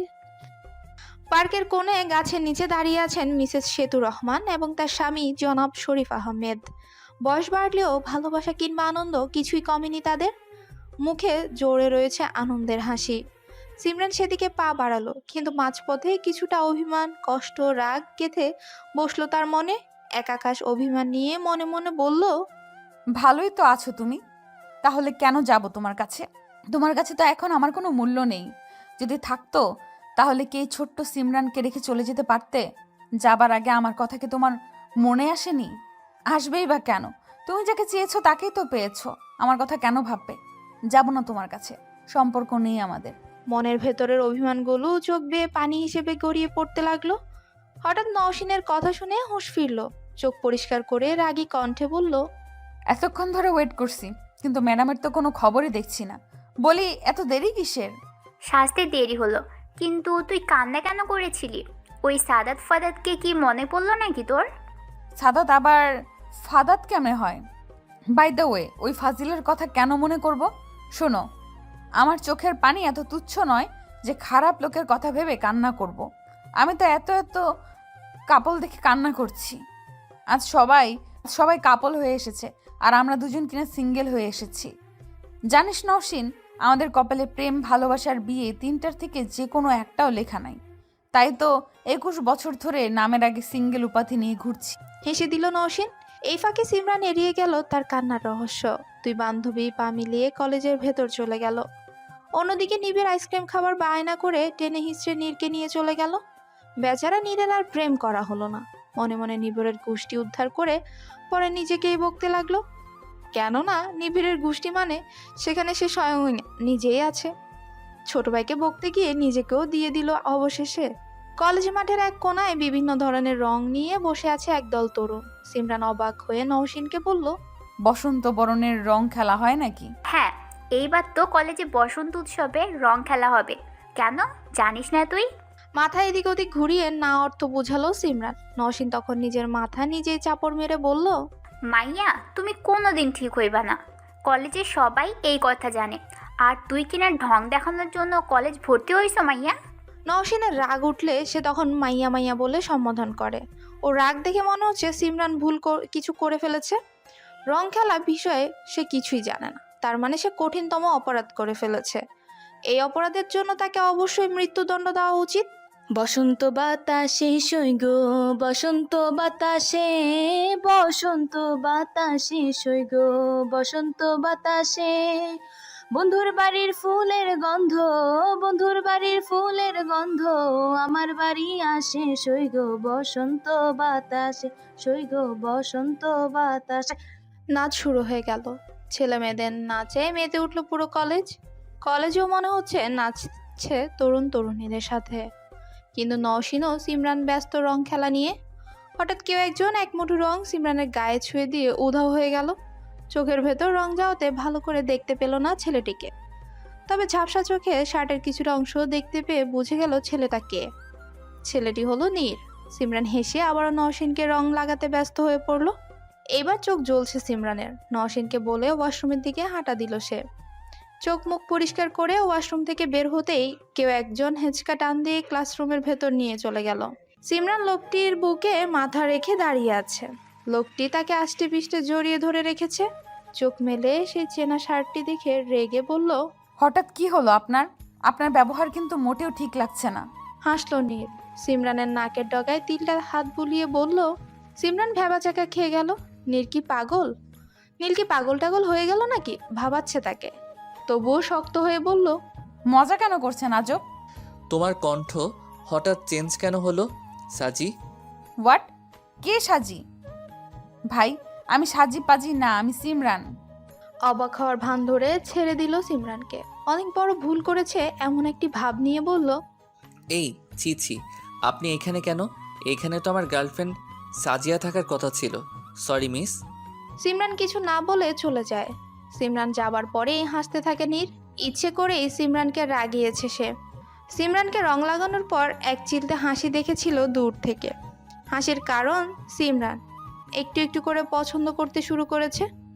নীর সে তো একটু একটু পছন্দ চায় না, সে চায় অনেক অনেক ভালোবাসা। তাই তো রাগিয়ে দিয়ে মনের ভেতরের অনুভূতি প্রকাশ করার ইচ্ছে জাগালো।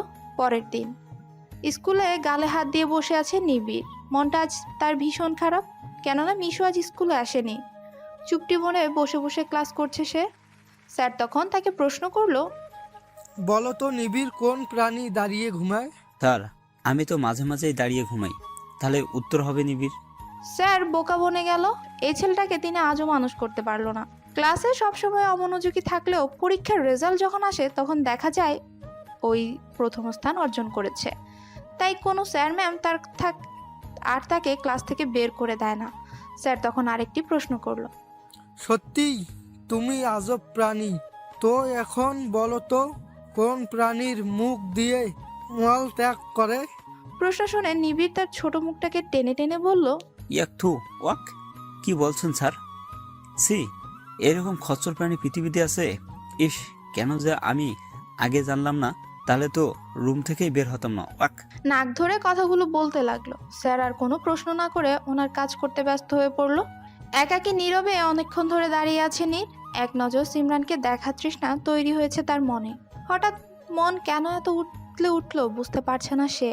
না, কিছুতেই সে একা থাকতে পারবে না। তাই চট করে সিমরানের নাম্বারে ডায়াল করলো। দুবার রিং করতে আবার কেটে দিল। ফোন রিসিভ করার পর কি বলবে সে? সিমরান তো ছেড়ে দেওয়ার পাত্রী নয়। না, তাহলে তো আজ আর ফোন দেওয়াই হবে না। উপর আল্লাহ মনে হচ্ছে এখন নীরের সাথে আছেন, কেননা হঠাৎ তার সামনে নিবিড় দাঁড়িয়ে আছে। ছোট্ট মুখে চিন্তার ভাঁজ, গালে হাত দিয়ে এক দৃষ্টিতে তাকিয়ে আছে নীরের মুখের দিকে। নীর তার ভ্রুজোড়া নাচিয়ে বলল, কোনো দরকার? বেচারা নিবিড় হঠাৎ করে কেঁদে উঠল। নীর হক চকিয়ে উঠল, ভয়ার্থ কণ্ঠে বলল, ভয় পেয়েছিস নাকি? আয় আমার কাছে আয়। নিবিড় তার হাফ প্যান্টের দিকে ইশারা করলো। নীর নিবিড়ের ইশারা অনুযায়ী নিচে তাকাতেই নিজের মাথা নিজেই চড়ে মেরে বলল, আবার হিসু করে দিয়েছিস? এত বড় ছেলে হয়ে রাতে বিছানায় হিসু করতে লজ্জা করে না ফাজিল? আমি কি করে জানবো যে আমি হিসু করে দিব? তাহলে হিসু করার পর কিভাবে বুঝলি? ওইটা তো প্যান্ট আর বিছনা ভেজা দেখে বুঝতে পেরেছি। আমি তো স্বপ্নে দেখছিলাম আমি একা একা বাথরুমে যাচ্ছি। বাথরুমের দরজা খুলে ভিতরে চলে গিয়েছি।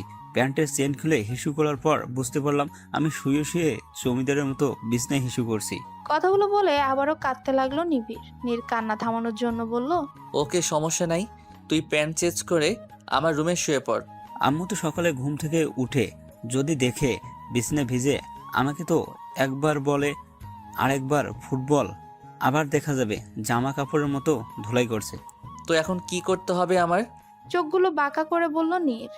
নিবিড় তখন হাসি মুখে বলল, তুমি আজ আমার রুমে শুয়ে পড়ো আর আমি তোমার রুমে। সকালে যখন সবাই দেখবে যে আমরা রুম অদল বদল করছি আর আমার রুমের বিছানা ভেজা, তখন বুঝবে রাতে তুমিই হিসু করে দিয়েছো। তুমি তো বাচ্চা ছেলে, কেউ কিছু বলবে না, আর তোমার সম্মানও নষ্ট হবে না। তাছাড়া তোমার তো আর সম্মান টন্মানেই নেই যে যাবে। নীর বুঝতে পারছে না তার এখন কি করা উচিত। সে কি কান্না করবে নাকি হাসবে? নিবিড়ের কাণ্ডগুলো এমনই যে না হেসে পারা যায় না। তবে এই নীরকে বাস দেওয়ার জন্য ওর কাণ্ডগুলো একদম উত্তম। কেননা উপায় না পেয়ে নিবিড়ের প্যান্ট বদলিয়ে দুই ভাই বিছানায় গায়ে এলিয়ে দিতেই নীর বলল, জানিস ভাই, সিমরানের কথা খুব মনে পড়ছে। ওর সাথে কথা বলতে বড্ড ইচ্ছা করছে। তাহলে ফোন দিয়ে কথা বলো। আমি কি এখন মোবাইল হয়ে তোমাদের দুজনের মধ্যে ঘোরাঘুরি করব? কথা বলার জন্য তো কোনো বিশেষ কারণ দরকার। আমার কাছে তো কোনো কারণ নেই। নিবিড় বিছানা থেকে লাফিয়ে উঠল, কোমর ধরে নেচে নেচে বলল, তোমার সমস্যার সমাধান পেয়ে গেছি ব্রো।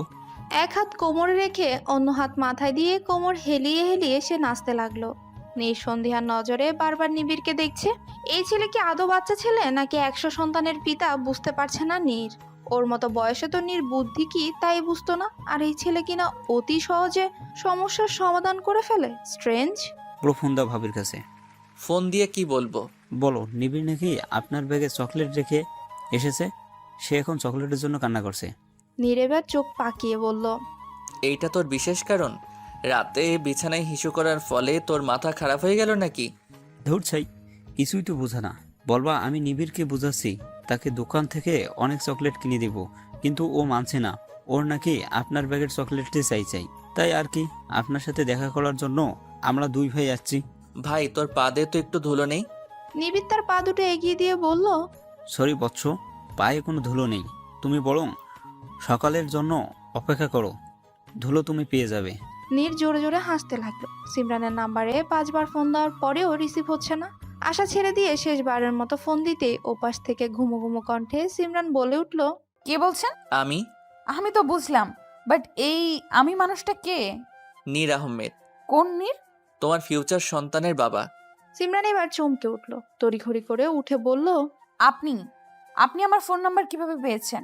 ফোন নম্বর পাওয়া এখন কঠিন কোনো কাজ নয় মিস। ফোন কেন দিয়েছেন? নাকি ওই সাজিয়া ভেবে ফোন দিয়েছেন? মুচকে হাসলো নীর। এখনো রেগে আছে সিমরান। আপনার ব্যাগে আমার ছোট ভাই নিবিড়ের চকোলেট, এখন সেই চকোলেটের জন্য রাত জেগে কান্না করছে। আপনাদের এলাকায় কি দোকান নেই বা চকলেট কেনার টাকা নেই? রেগে গিয়েই বলল সিমরান। মাঝরাতে চকলেটের জন্য ফোন দিয়ে ঘুম ভাঙালো তার। মেজাজ এখন তার 1000 বোল্ট। ইচ্ছে করছে তার এখন নীরকে মারতে, কিন্তু পারছে না। নীর বুঝতে পারলো সিমরান রেগে আছে, তাই আর কিছু না বলে ফোন কেটে দিল। নিবিড়ের ঘুম যেন এখন আর ধরাছোঁয়ার বাইরে চলে গেছে। সে যেন বড় ভাইয়ের প্রেম সম্পর্কে জানার জন্য ভীষণ আগ্রহী। নীর ছোট ভাইয়ের দিকে তাকিয়ে বলল, বিড়ালের মতো ড্যাপ ড্যাপ করে তাকিয়ে আছিস কেন? যা ঘুমা। আরেকবার যদি দেখেছি আমাকে আজে বাজে বুদ্ধি দিয়েছিস, তখন তোকে ভূতের কাছে রেখে আসবো। শুয়ে পড়ল নীর। নিবিড় রাগ করে উল্টো ঘুরে শুয়ে পড়ল। নীর তখন পেছন থেকে জড়িয়ে ধরে বলল, মজা করছি বস, আপনার বুদ্ধি কাজে দিয়েছে, কিন্তু এত রাতে তোর ভাবির বাসার সামনে দাঁড়ালে খারাপ ভাববে মানুষ, তাই আর কি যাব না। আমার লিটল ডল। বড় ভাইকে জড়িয়ে ধরে শুয়ে পড়ল নিবিড়। শান্তির ঘুম ঘুমোচ্ছে দুই ভাই। তাদের দেখে মনে হচ্ছে খুবই সুখে আছে তারা। অন্যদিকে সিমরান ভীষণ অবাক হলো নীরের ফোন কেটে দেওয়ায়। মনে মনে ভাবছে ভুল কিছু বলে ফেলেনি তো, যার জন্য রেগে গিয়ে ফোন কেটে দিয়েছে। ফোন দিতে গিয়েও দিল না, যদি খারাপ কিছু ভাবে। মনে মনে ভাবলো আবার দেখা হলে সরি বলে ফেলবে। আইরিনের মন খুব খারাপ। শ্বশুর বাড়ি মোটেও ভালো লাগছে না তার।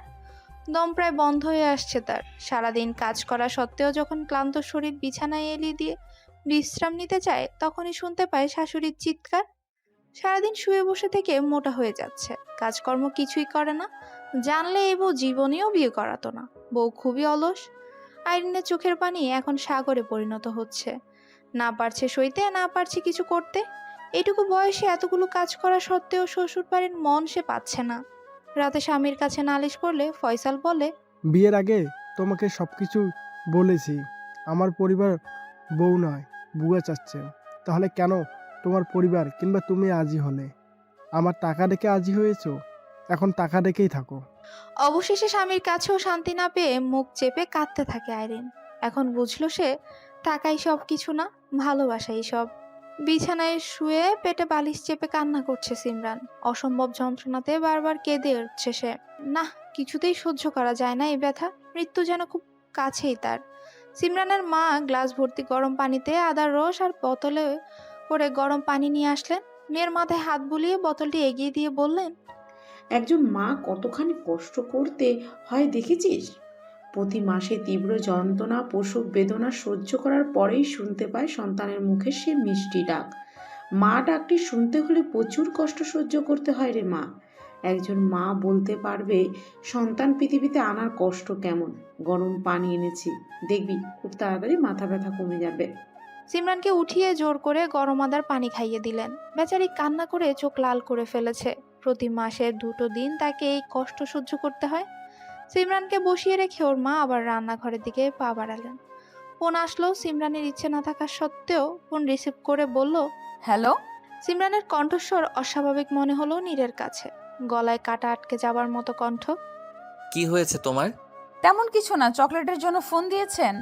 হুম, ফোন দিয়েছিলাম তোমার সাথে কথা বলার জন্য, কিন্তু মনে হচ্ছে তুমি অসুস্থ। কি হয়েছে? অসুস্থ আমি, পরে কথা বলছি। ফোন কেটে দিল সিমরান। মা ও চাচির গলা শুনে তাকালো দরজার দিকে। মায়ের হাতে একটা ডিম মাছ ভাজি দেখে প্রশ্ন করেছেন আইরিনের মা। ওনার মতে এই সময় নিরামিষ খেতে হবে। আমিষ জাতীয় খাবার শরীরের জন্য ঠিক না, পরে সমস্যা হতে পারে। মেয়েকে আদরে আদরে ব্রয়লার মুরগি বানিয়ে ফেলেছেন। একটু অসুখ হলেই বিছানা নিয়ে ফেলে। এই সমস্যা মনে হয় আর কারো হয় না। সিমরানের মা খাবারগুলো টেবিলের উপরে রাখলেন। আইরিনের মায়ের দিকে তাকিয়ে বললেন, মেনস্ট্রুয়াল চলাকালে মেয়েদের শারীরিক পুষ্টির চাহিদায় পরিবর্তন আসে। এর কারণ শুধুই হরমোন নয়, এই সময় মেয়েদের দেহে অনেক প্রয়োজনীয় ভিটামিন ও খনিজ হারায়। তাই দেহের পুষ্টি উপাদান ঠিক রাখতে এই সময় আমাদের অর্থাৎ মেয়েদের ডায়েট চার্ট মেনে চলা উচিত। তাহলে শরীরের যে ক্লান্তিময় সময় বা খাবারের প্রতি অনীহা দুর্বলতা ঠিক হয়ে যায়। এই সময় দেহ যে খনিজ সবচেয়ে বেশি পরিমাণে হারায় তা হলো আয়রন। ব্রোকলিতে প্রচুর পরিমাণে আয়রন থাকে। এছাড়াও আছে ফাইবার, ম্যাগনেসিয়াম এবং পটাশিয়াম। এই সময় এসব উপাদান শরীরের শক্তি যোগাতে সাহায্য করবে। কলা একটি সুষম খাদ্য। কলা নারী দেহে প্রয়োজনীয় পুষ্টি যোগাতে সাহায্য করে।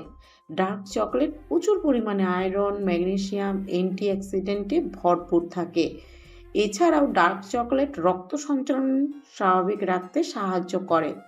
আদা পানি বা রস সাহায্য করে তলপেটের ব্যথা কমাতে।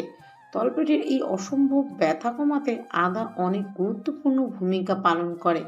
এই সময় যত বেশি ফল খাওয়া যাবে তা স্বাস্থ্যের জন্য তত বেশি উপকারে আসবে। কমলা ও লেবু বিশেষ করে প্রচুর পরিমাণে খেতে হবে। ভিটামিন জাতীয় খাবার খেতে হবে। দৈনিক 7 থেকে 8 ঘন্টা ঘুমাতে হবে, তাহলে শরীর ও মন ভালো থাকবে। আর তুমি এখনো পুরনো যুগে পড়ে আছো। একজন মেয়ে হওয়া সত্ত্বেও মেয়ের কষ্ট বোঝার চেষ্টা করছো না তুমি? জানো মেনস্ট্রুয়াল কোনো লজ্জার বিষয় নয়, এবং বরং একজন মেয়ের অহংকার, তার মাতৃত্ব অর্জনের সফল। কথাগুলো বলতে বলতে উনি সিমরানকে খাবার খাইয়ে দিলেন। আইরিনের মা চুপচাপ কথাগুলো শুনে উঠে পড়লেন। এতদিন কত ভুল কাজেই না করেছেন মেয়ের প্রতি তা ভাবতেই তার চোখগুলো ভিজে উঠল। এখন ভীষণ অনুতাপ করছেন মনে মনে। সোনালি বিকেলের মিষ্টি বাতাস বইতে শুরু করেছে সিমরানের বাসার ছাদে। গায়ে হলুদ জামা, বড় বড় চুলগুলো ছেড়ে দাঁড়িয়ে আছে ছাদের মাঝ বরাবর। বাতাসে মনে হয় মনে ঠিক করেছে আজ বিরক্ত করবে সিমরানকে। শুধু কি বিরক্ত? ভীষণ বিরক্ত। এজন্যই তো খোলা চুলগুলো বারবার এদিক ওদিক উড়িয়ে দিতে লাগলো। হাতে এক মগ গ্রিন টি নিয়ে দাঁড়িয়েছে কিছুটা সোনালি রোদের ছায়া পাওয়ার আশায়। সোনালি আলো তার মুখটাকে আরো সোনালি করে তুলেছে। রাস্তায় দাঁড়িয়ে এই অগোছালো খোলা চুলের হলুদিয়া পাখিকে দেখতে ব্যস্ত নীর। মনের ভেতর আজ তার দমদম ঢোল পিটানোর শব্দ শুনতে পাচ্ছে। ছাদে দাঁড়িয়ে থাকা মেয়েটি আদৌ কি কোনো মেয়ে নাকি জান্নাতি হুর, যার দিকে তাকিয়ে চোখ এড়ানো দেয়? নীরের বড্ড ইচ্ছে করছে নিজের হাতে সিমরানের এলোমেলো চুলগুলো সরিয়ে দেওয়ার জন্য। বারবার বলছে, ইস, সময়টা যদি এখানেই থেমে থাকতো, তাহলে আরো অনেক সময় ধরে সেই অপরূপা সুন্দরী তরুণীকে দেখতে পারত। নিবিড়ের বিয়ে করা রোগটা এবার নীরের মনে গেঁথে গেল। ভালোবাসা হলো সাদা নরম তুলার মতো, আবেগ অনুভূতি দিয়ে মোড়ানো, ভাষায় প্রকাশ না করতে পারা সম্পর্ক স্পর্শকাতর এক তীব্র ও কঠিনতম অনুভূতির জন্ম।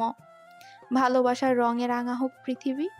নীল সিমরানকে উদ্দেশ্য করে বিড়বিড় করে বলল, আমার ভালোবাসা দিয়ে তোমাকে করিব পূর্ণ, আমার ভালোবাসা দিয়ে তোমার সৌন্দর্যকে রাঙিয়ে তুলব। তোমাকে ভালোবেসে করি না তো ভুল, তাই তো সারা জীবন বেসে যাব ভালো। যতদিন থাকবে আমার নিঃশ্বাস ততদিন তোমাকে মন থেকে অনেক অনেক ভালোবেসে যাব সমু। সিমরান অনেকক্ষণ ধরে খেয়াল করছে কেউ একজন রাস্তায় দাঁড়িয়ে তাকে দেখছে। গাছের আড়ালে লুকিয়ে থাকায় লোকটির মুখ সে দেখতে পাচ্ছে না। হঠাৎ করে সিমরানের আম্মু ভয়ার্ত কণ্ঠে এসে বলল, শিমু 8-9 বছরের একটি বাচ্চা এসে জিজ্ঞাসা করছে এই বাড়িতে নাকি এক ভাবি থাকে। আমি অনেকবার বলেছি এই বাড়িতে কোনো ভাবি নেই, তবুও বাচ্চাটি শুনছে না। আমাকে ব্ল্যাকমেল করে বলছে যদি ওর ভাবিকে না ডাকি তাহলে নাকি এলাকা থেকে গুন্ডা ভার করে আনবে। দেখ মা, এইটুকু বয়সে কী সব বলছে। এখন এই ছেলেটিকে আমার ভীষণ ভয় করছে, প্লিজ নিচে আয়। মায়ের বিবরণ শুনে সিমরান বুঝলো এই বাচ্চা যে নিবিড়, তাই চোখ দুটো বড় বড় করে বলল, ছি আম্মু, ছি। শেষমেশ 8 বছরের এক ছেলেকে তুমি ভয় পাচ্ছ? এখন যদি বাচ্চা ছেলেটির বড় ভাই এসে বলে ওনার বউ এই বাড়িতে, তখন তো তুমি হার্ট অ্যাটাক করে ফেলবে। বাজে না বকে তাড়াতাড়ি আয়। আমি এক বাটি নুডলস দিয়ে এসেছি, গপাগপ খেয়ে যাচ্ছে, মনে হচ্ছে নিজের শ্বশুর বাড়িতে এসে খাচ্ছে। হাসলো সিমরান। তার এখন ভীষণ জোরে হাসি পাচ্ছে, কিন্তু মায়ের সামনে হাসলে সন্দেহ করবে, সেজন্য মুচকি হেসে গাছের আড়ালে একবার তাকিয়ে ঠোঁট বাঁকা করে খামড় দিয়ে বলল, চলো তাড়াতাড়ি, গিয়ে দেখবো এই ছেলে সব খেয়ে সাবার করে ফেলেছে। সিমরান চলে যেতেই নীরের হুঁশ ফিরে আসলো। মন খারাপ নিয়ে নিবিড়কে উদ্দেশ্য করে বলল, দেখেছিস কি বজ্জাত মেয়ে, আমাকে একা রেখে চলে গিয়েছে। পিছন ফিরতেই দেখলো নিবিড় উধাও। আশপাশটা ভালো করে লক্ষ্য করলো, না, নিবিড় কোথাও নেই। মনে মনে ভাবছে কেউ কিডন্যাপ করে ফেললো নাকি। এই ছেলে যে জাতের বিচ্ছু, ওকে কেউ কিডন্যাপ করতে পারবে না। মনে হচ্ছে নিজেই একা একা কিডন্যাপ হতে চলে গিয়েছে। ভাই রে ভাই, একা একা কিডন্যাপ হবেই ভালো কথা। যাবার আগে তো আমাকে বলতে পারতি, তাহলে কিডন্যাপারকে তোর ব্যাপারে সচেতন করতে পারতাম। আল্লাহ জানে বেচারা কিংবা বেচারি কিডন্যাপের কী অবস্থা। সিমরান ও তার মা ড্রয়িং রুমের কাছে আসতেই তাদের চোখ ছানা বড় হয়ে গেল, কেননা নিবিড় ডান পায়ের উপর বাম পা তুলে টিভির রিমোট ডান হাতে রেখে পা নাচিয়ে ওগো জামা কার্টুন দেখছেন। একবারে নুরুল সবটুকু শেষ করে নতুন জামাইয়ের মতো আচরণ করছে সে। বাম হাত পেটের কাছে রেখে টিভির দিকে তাকিয়ে বলল, নেই নেই, কোনো সম্মান নেই। 10টা না 5টা না, একটা মাত্র মেয়ের, একটা মাত্র দেবর আমি। ওই একটু যত্ন করবে, আদর আপ্যায়ন করবে না, উনি তা না করে মাত্র এক বাটি লুডুস দিয়ে চলে গিয়েছেন। যাবার আগে এটুকুও বললেন না, বাবা আরও কিছু লাগলে ফ্রিজ বা রান্নাঘর থেকে খেয়ে নিও। যদি বলে যেত তাহলে তো খেতে পারতাম, তাই না? আমার কি লজ্জা করে না অনুমতি ছাড়া কিছু খেয়ে নিতে? সিঁড়ি দিয়ে নামছিলেন সিমরানের আম্মু ও সিমরান। নিবিড়ের কথা শুনে চোখগুলো বড় বড় করে বললেন, মা তুই যা, আমি রুমে যাচ্ছি। কি পাকা ছেলে রে বাবা। সিমরানের মা দৌড়ে পালালেন। সিমরান কিছুক্ষণ একা একা হেসে নিবিড়ের সামনে গিয়ে দাঁড়ালো। ব্রুজোরা নাচিয়ে ডান চোখে টিপ দিয়ে নিবিড় বলল, ভাবি এসেছো? ভাবি? এই ছেলে শোনো, আমি এখন অবিবাহিত। আজ অবিবাহিত, কিন্তু কে বলতে পারে আগামীকাল অবিবাহিত নামের অপবাদ পড়ে যেতে পারে। বাহ, খুব শিয়ানা দেখছি। কে শেখায় এইসব? আমার ভাইয়া। সিমরান ও নিবিড় আড্ডায় মেতে উঠল। ছোট্ট ছেলেটি সহজেই সবাইকে আপন করতে পারে। দুষ্টু মিষ্টি কথার জালে সবাইকে আটকে রাখার অসীম ক্ষমতা নিয়ে জন্মেছে বলেই সিমরানের ধারণা। কলিং বেলের শব্দ পেয়ে সিমরান দরজা খুলে নওশিনকে দেখতে পেয়ে জড়িয়ে ধরে বলল, তোকেও মিস করেছিলাম, আমি জানতাম তুই আসবি। তোর অসুস্থতার কথা শুনে আমি আসবো না, তা কি হয় নাকি? তুই আমার 10টা না 5টা না একটা মাত্র কলিজা। তোর কিছু হলে তো আমার প্রাণ যায় অবস্থা। বন্ধুহীন জীবন হলো লবণ ছাড়া তরকারির মতো। বন্ধুত্ব নিয়ে মানুষের অনেক ধারণা বিশ্বাস রয়েছে, সবচেয়ে বেশি রয়েছে আবেগ। সহজ কথায় সহজ ভাষায় এর সংজ্ঞা দেওয়া সম্ভব নয়। কেন না, বন্ধু হলো মানুষের এক হৃদয়ের অনুভূতিমূলক সম্পর্ক। বিভিন্ন মনীষী বন্ধুত্ব বিষয়ে সুন্দর সুন্দর কথা বলে গেছেন, সেগুলো তাদের নিজস্ব অনুভূতির কথা। রক্ত দূরে চলে গেল, খাঁটি বন্ধু কোনোদিন সরে যায় না, ছায়ার মতো আশেপাশে থাকে। সেগুলো তাদের নিজস্ব অনুভূতির কথা। রক্ত দূরে চলে গেলেও খাঁটি বন্ধু কোনোদিন সরে যায় না, ছায়ার মতো আশেপাশে থাকে। উইড্রো উইলসন বলেছেন, বন্ধুত্ব একমাত্র সিমেন্ট যা সবসময় পৃথিবীকে একত্র রাখতে পারবে। হাজার ঝড় তুফানে ভেঙে পড়ার আশঙ্কা কম। নওশীন সিমরানের পেছনে নিবিড়কে দেখে মুখে কিউট মার্কা হাসি দিয়ে বলল, ওয়াও, কি সুইট পুতুল একটা। ইস, গালগুলো তো একদম রসগোল্লা। নিবিড়ের গাল দুটো টেনে কিস দিয়ে সিমরানকে উদ্দেশ্য করে বলল নওশীন। সিমরান নিবিড়ের দিকে তাকিয়ে দেখলো নিবিড় রেগে আগুন হয়ে আছে। এক্ষুনি মনে হয় নওশীনের হাতে কামড় দিয়ে ফেলবে। নিবিড়কে শান্ত রাখার জন্য দাঁত বের করে হাসতে লাগলো সিমরান। নওশীনও নিবিড় সিমরানের হাসির অর্থ না বুঝে তাকিয়ে রইল। সিমরান হাসতে হাসতেই বলল, ও আমার দুঃসম্পর্কের এক আত্মীয়, আয় পরিচয় করিয়ে দেই। সিমরান পরিচয় করানোর পর রাগী কণ্ঠে কথা বলল নিবিড়। হঠাৎ করেই নওশীনের ডান হাতে কামড় দিয়ে বলল, আমার গাল দুটো রসগোল্লা, তাই না? এখন এই রসগোল্লার একটু কামড় তো খেতেই পারেও।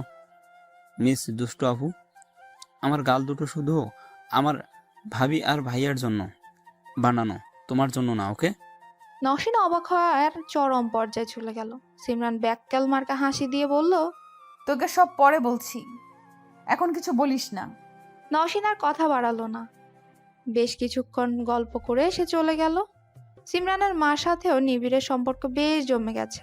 দেখে মনে হচ্ছে তারা কত বছর ধরে একে অন্যকে চিনে জানে।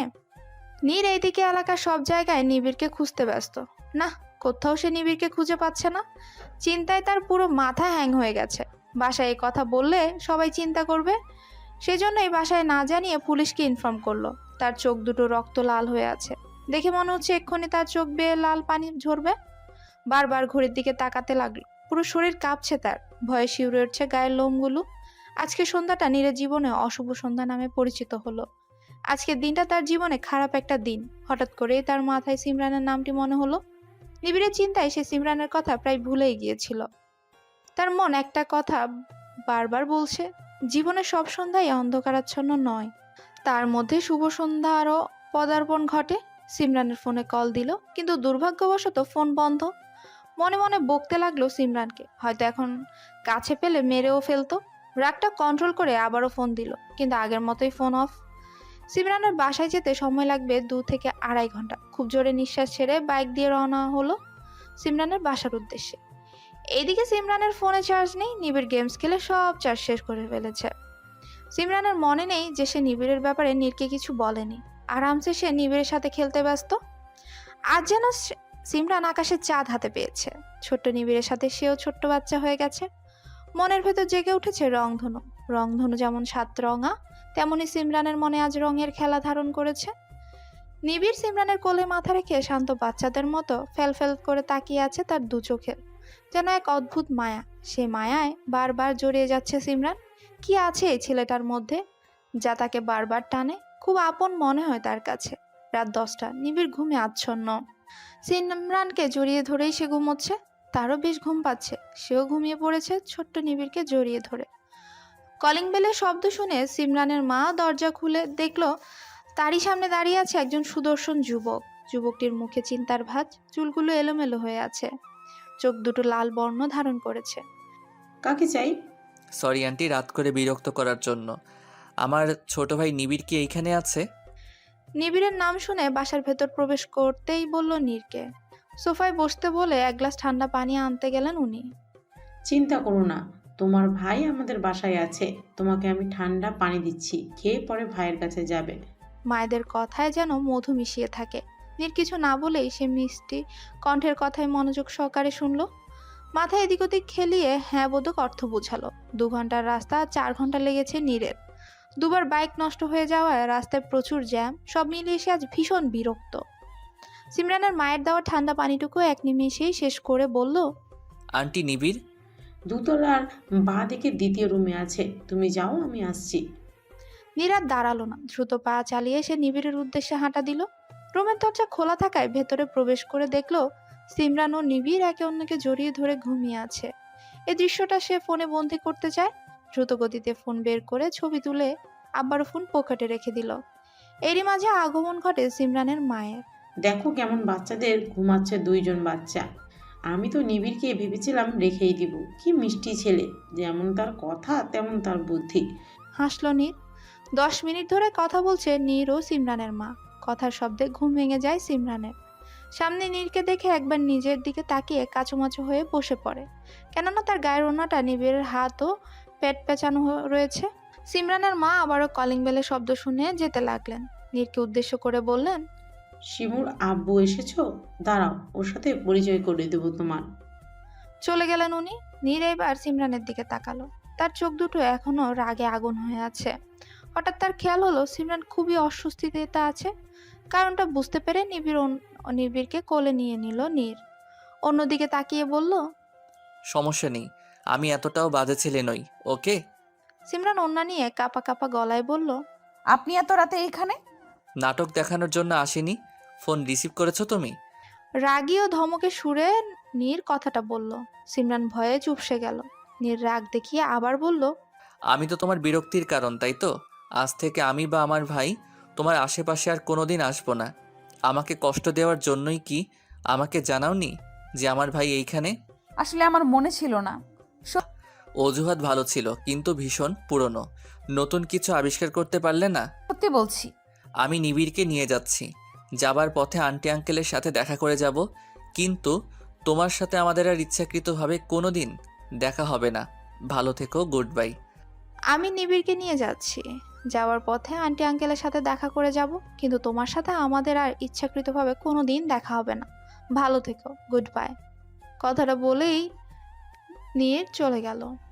নীর বাসায় এসে টাওয়াল নিয়ে উড়াধুরা নাচতে লাগলো। বেবি কাম কাম গানের মিউজিকে নাচছে সে। নিবিড় তার টলমল মায়াবী চোখ দিয়ে বড় ভাইয়ের দিকে অপলক দৃষ্টিতে তাকিয়ে আছে। বিছানার উপর পা তুলে গাল ফুলিয়ে বলল নিবিড়, এইভাবে পাগলের মতো নাচছো কেন? আজ তোর ভাবিকে এমনভাবে বলে আসছি, যার ফলে এখন তোর ভাবি আমার পিছনে ঘুরবে। এই বিয়ে মানি না আমি। নিবিড়ের কথা শুনে নীরের মিউজিক অফ হয়ে গেল। শুরু হলো বিরহের গান। বন্ধু যখন বউ লইয়া আমার বাড়ির সামনে দিয়া হাইটা যায়, বুকটা ফাইটা যায়। হঠাৎ কি হলো তোর? ভাবির কোনো ছোট বোন নাই, সেজন্য মানি নেই বিয়ে। নীরে সে নিবিড়ের কাছে বসলো, গালে হাত দিয়ে আদুরি কণ্ঠে বলল, চিন্তা করিস না, বিয়ের পর বউয়ের একটা উকিল মা বাবা হয়। ভাবতেছি উকিল বাবা মা এমন একজনকেই বানাবো যার 5টা সুন্দরী মেয়ে থাকবে। এখন বল, রাজি তুই? নিবিড় ভাবলো কিছুক্ষণ, ভেবেই চিনতে মিউজিক বাজিয়ে চেঁচিয়ে উঠে বলল, ও 5 বেবি কাম কাম। শার্ট খুলে কোমরে বেঁধে নাচছে নিবিড়। নীর চোখে কপালে তুলে বলল, জীবনেও ভালো হবি না তুই। নীল আকাশের সাদা সাদা মেঘের ভেলা উড়ে বেড়াচ্ছে। সেই আকাশের দিকে মুখ তুলে তাকিয়ে আছে সিমরান। আজ 3টে দিন ধরে সে নীর ও নিবিড়কে বড্ড মিস করছে। সিমরানের কালো মুখ দেখে নসীন সন্ধিয়ার নজরে বারবার দেখছে। প্রিয় বান্ধবীর হঠাৎ কি হলো কিছুই বুঝতে পারছে না সে। সিমরানের চোখ অনুযায়ী সেও তাকালো আকাশের দিকে। না, কোনো কিছুই দেখতে পাচ্ছে না সে। তাহলে সিমরান কি দেখছে? জিন নয় তো? মনে মনে বুকে ফু দিয়ে আইতুল কুশ্রি পরে নিল। সাহস করে সিমরানকে ধাক্কা দিয়ে বলল, কোন জগতে চলে গিয়েছিলি তুই? ভূতের জগতে যাবি নাকি? জিন হলে যেতাম, ভূত বলে যাব না। নওশিনের কথা শুনে হেসে দিল সিমরান। নওশিন যেন এতক্ষণ ধরে এই হাসিটাই মিস করছিল। ফুচকা মামা 2 প্লেট ফুচকা টেবিলের উপরে রাখলো। ফুচকা দেখে নওশিন তাড়াতাড়ি টক মিশিয়ে খেতে লাগলো। সিমরান চুপচাপ খাচ্ছে, তখনই একজন ছেলে এসে বসলো তাদের পাশে।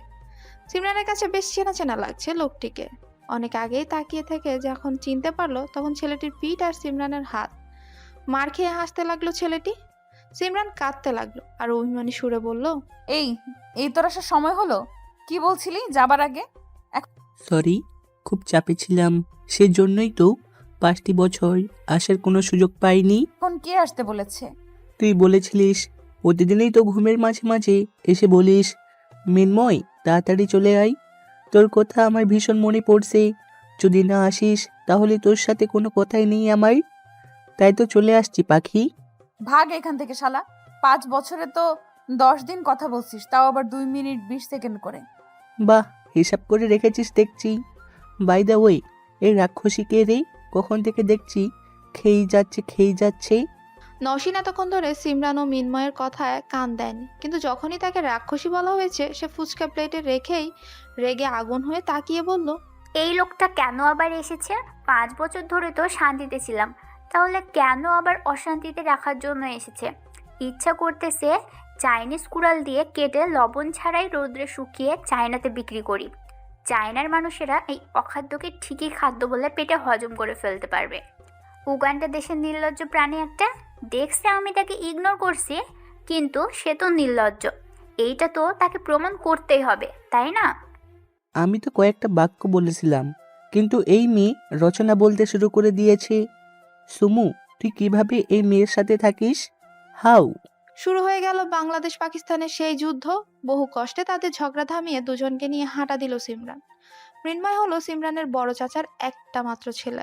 মৃন্ময়রা সবাই 5 বছর আগেই আমেরিকায় চলে গিয়েছিল। আপাতত সেখানেই তারা থাকে।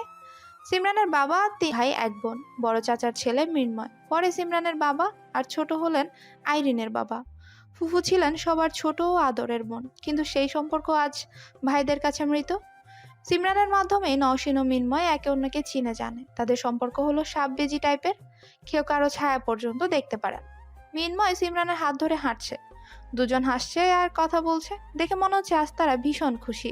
মুক্ত ঝরছে সিমরানের মুখ থেকে।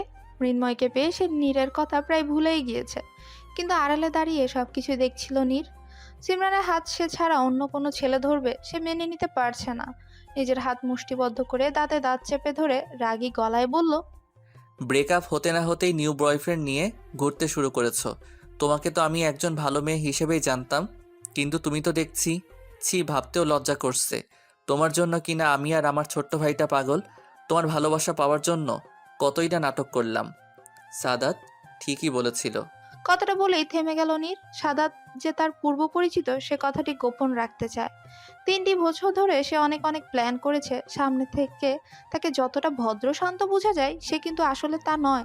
ভদ্র শান্ত থাকা নিকজ নাটক মাত্র। তাকে যেমন দেখা যায় সে তেমন নয়। তার পেছনে রয়েছে অনেক কাহিনী। চোখ দুটো লাল বর্ণ ধারণ করলো হঠাৎ করে তার খুনের নেশার প্রভাবটা বেড়ে গেল। তাড়াতাড়ি করে ড্রাইভারকে ফোন দিয়ে আসতে বলল, কেননা সে এখন অনেক কিছুই করে ফেলতে পারে। সে চায় না কেউ এখন তার আসল পরিচয় জেনে যাক, বিশেষ করে সিমরানকে সে তো পেয়েই ছাড়বে। যার ফলে যদি কাউকে মারতে হয় সে মারবে, যেমন করে সাদাত আর ও মিলে। মৃন্ময়ের কথা শুনে আইরিন ও তার স্বামী ফয়সাল এসেছে। আইরিনের মুখ আগের থেকে অনেকটা শুকিয়ে গেছে। আগে সে চঞ্চল আইরিন আর চঞ্চল নেই, কথাবার্তা তার বড় মানুষের মতো। মৃন্ময় অবাক চোখে সেই পিচ্চি বোনটাকে দেখছে। মৃন্ময়কে হেসে দূর থেকে কথা বলল আইরিন, যা ভীষণ অবাক করিয়েছে সবাইকে। সে তো এই আইরিন নয় যে কিনা মৃন্ময়কে দেখে এসে জড়িয়ে ধরে বলতো, ভাইয়া আমার চকলেট দে, আজ এইটা কিনে আনবি, আমার এই ড্রেস লাগবে। ফয়সাল তাকিয়ে আছে সিমরানের দিকে। সিমরান আজ আকাশি রঙের জামা পরেছে, মাথায় সাদা ওড়না। অপলক দৃষ্টিতে তাকিয়ে আছে ফয়সাল, চোখ যেন বলছে, তাকিয়ে থাক ফয়সাল, তোর সামনে একজন পরি দাঁড়িয়ে আছে, যতক্ষণ ইচ্ছা তাকিয়ে থাক। সিমরান বেশি কিছুক্ষণ ফয়সালের দিকে নজর রাখলো। ছোট বোনের হাজব্যান্ডের তাকানো তার কাছে মোটেও ভালো লাগলো না। অস্বস্তি বোধ তাকে চারদিকে ঘিরে ধরলো। তাড়াতাড়ি করে সে সেখান থেকে চলে গেল। বেশ কিছুক্ষণ পর আইরিনের কান্নার শব্দ শুনে সবাই তার কাছে গিয়ে দাঁড়ালো। আইরিন তার দৃষ্টি সিমরানের দিকে তাকিয়ে এমন একটা কথা বলল যা শুনে বাড়ির সবাই চমকে গেল।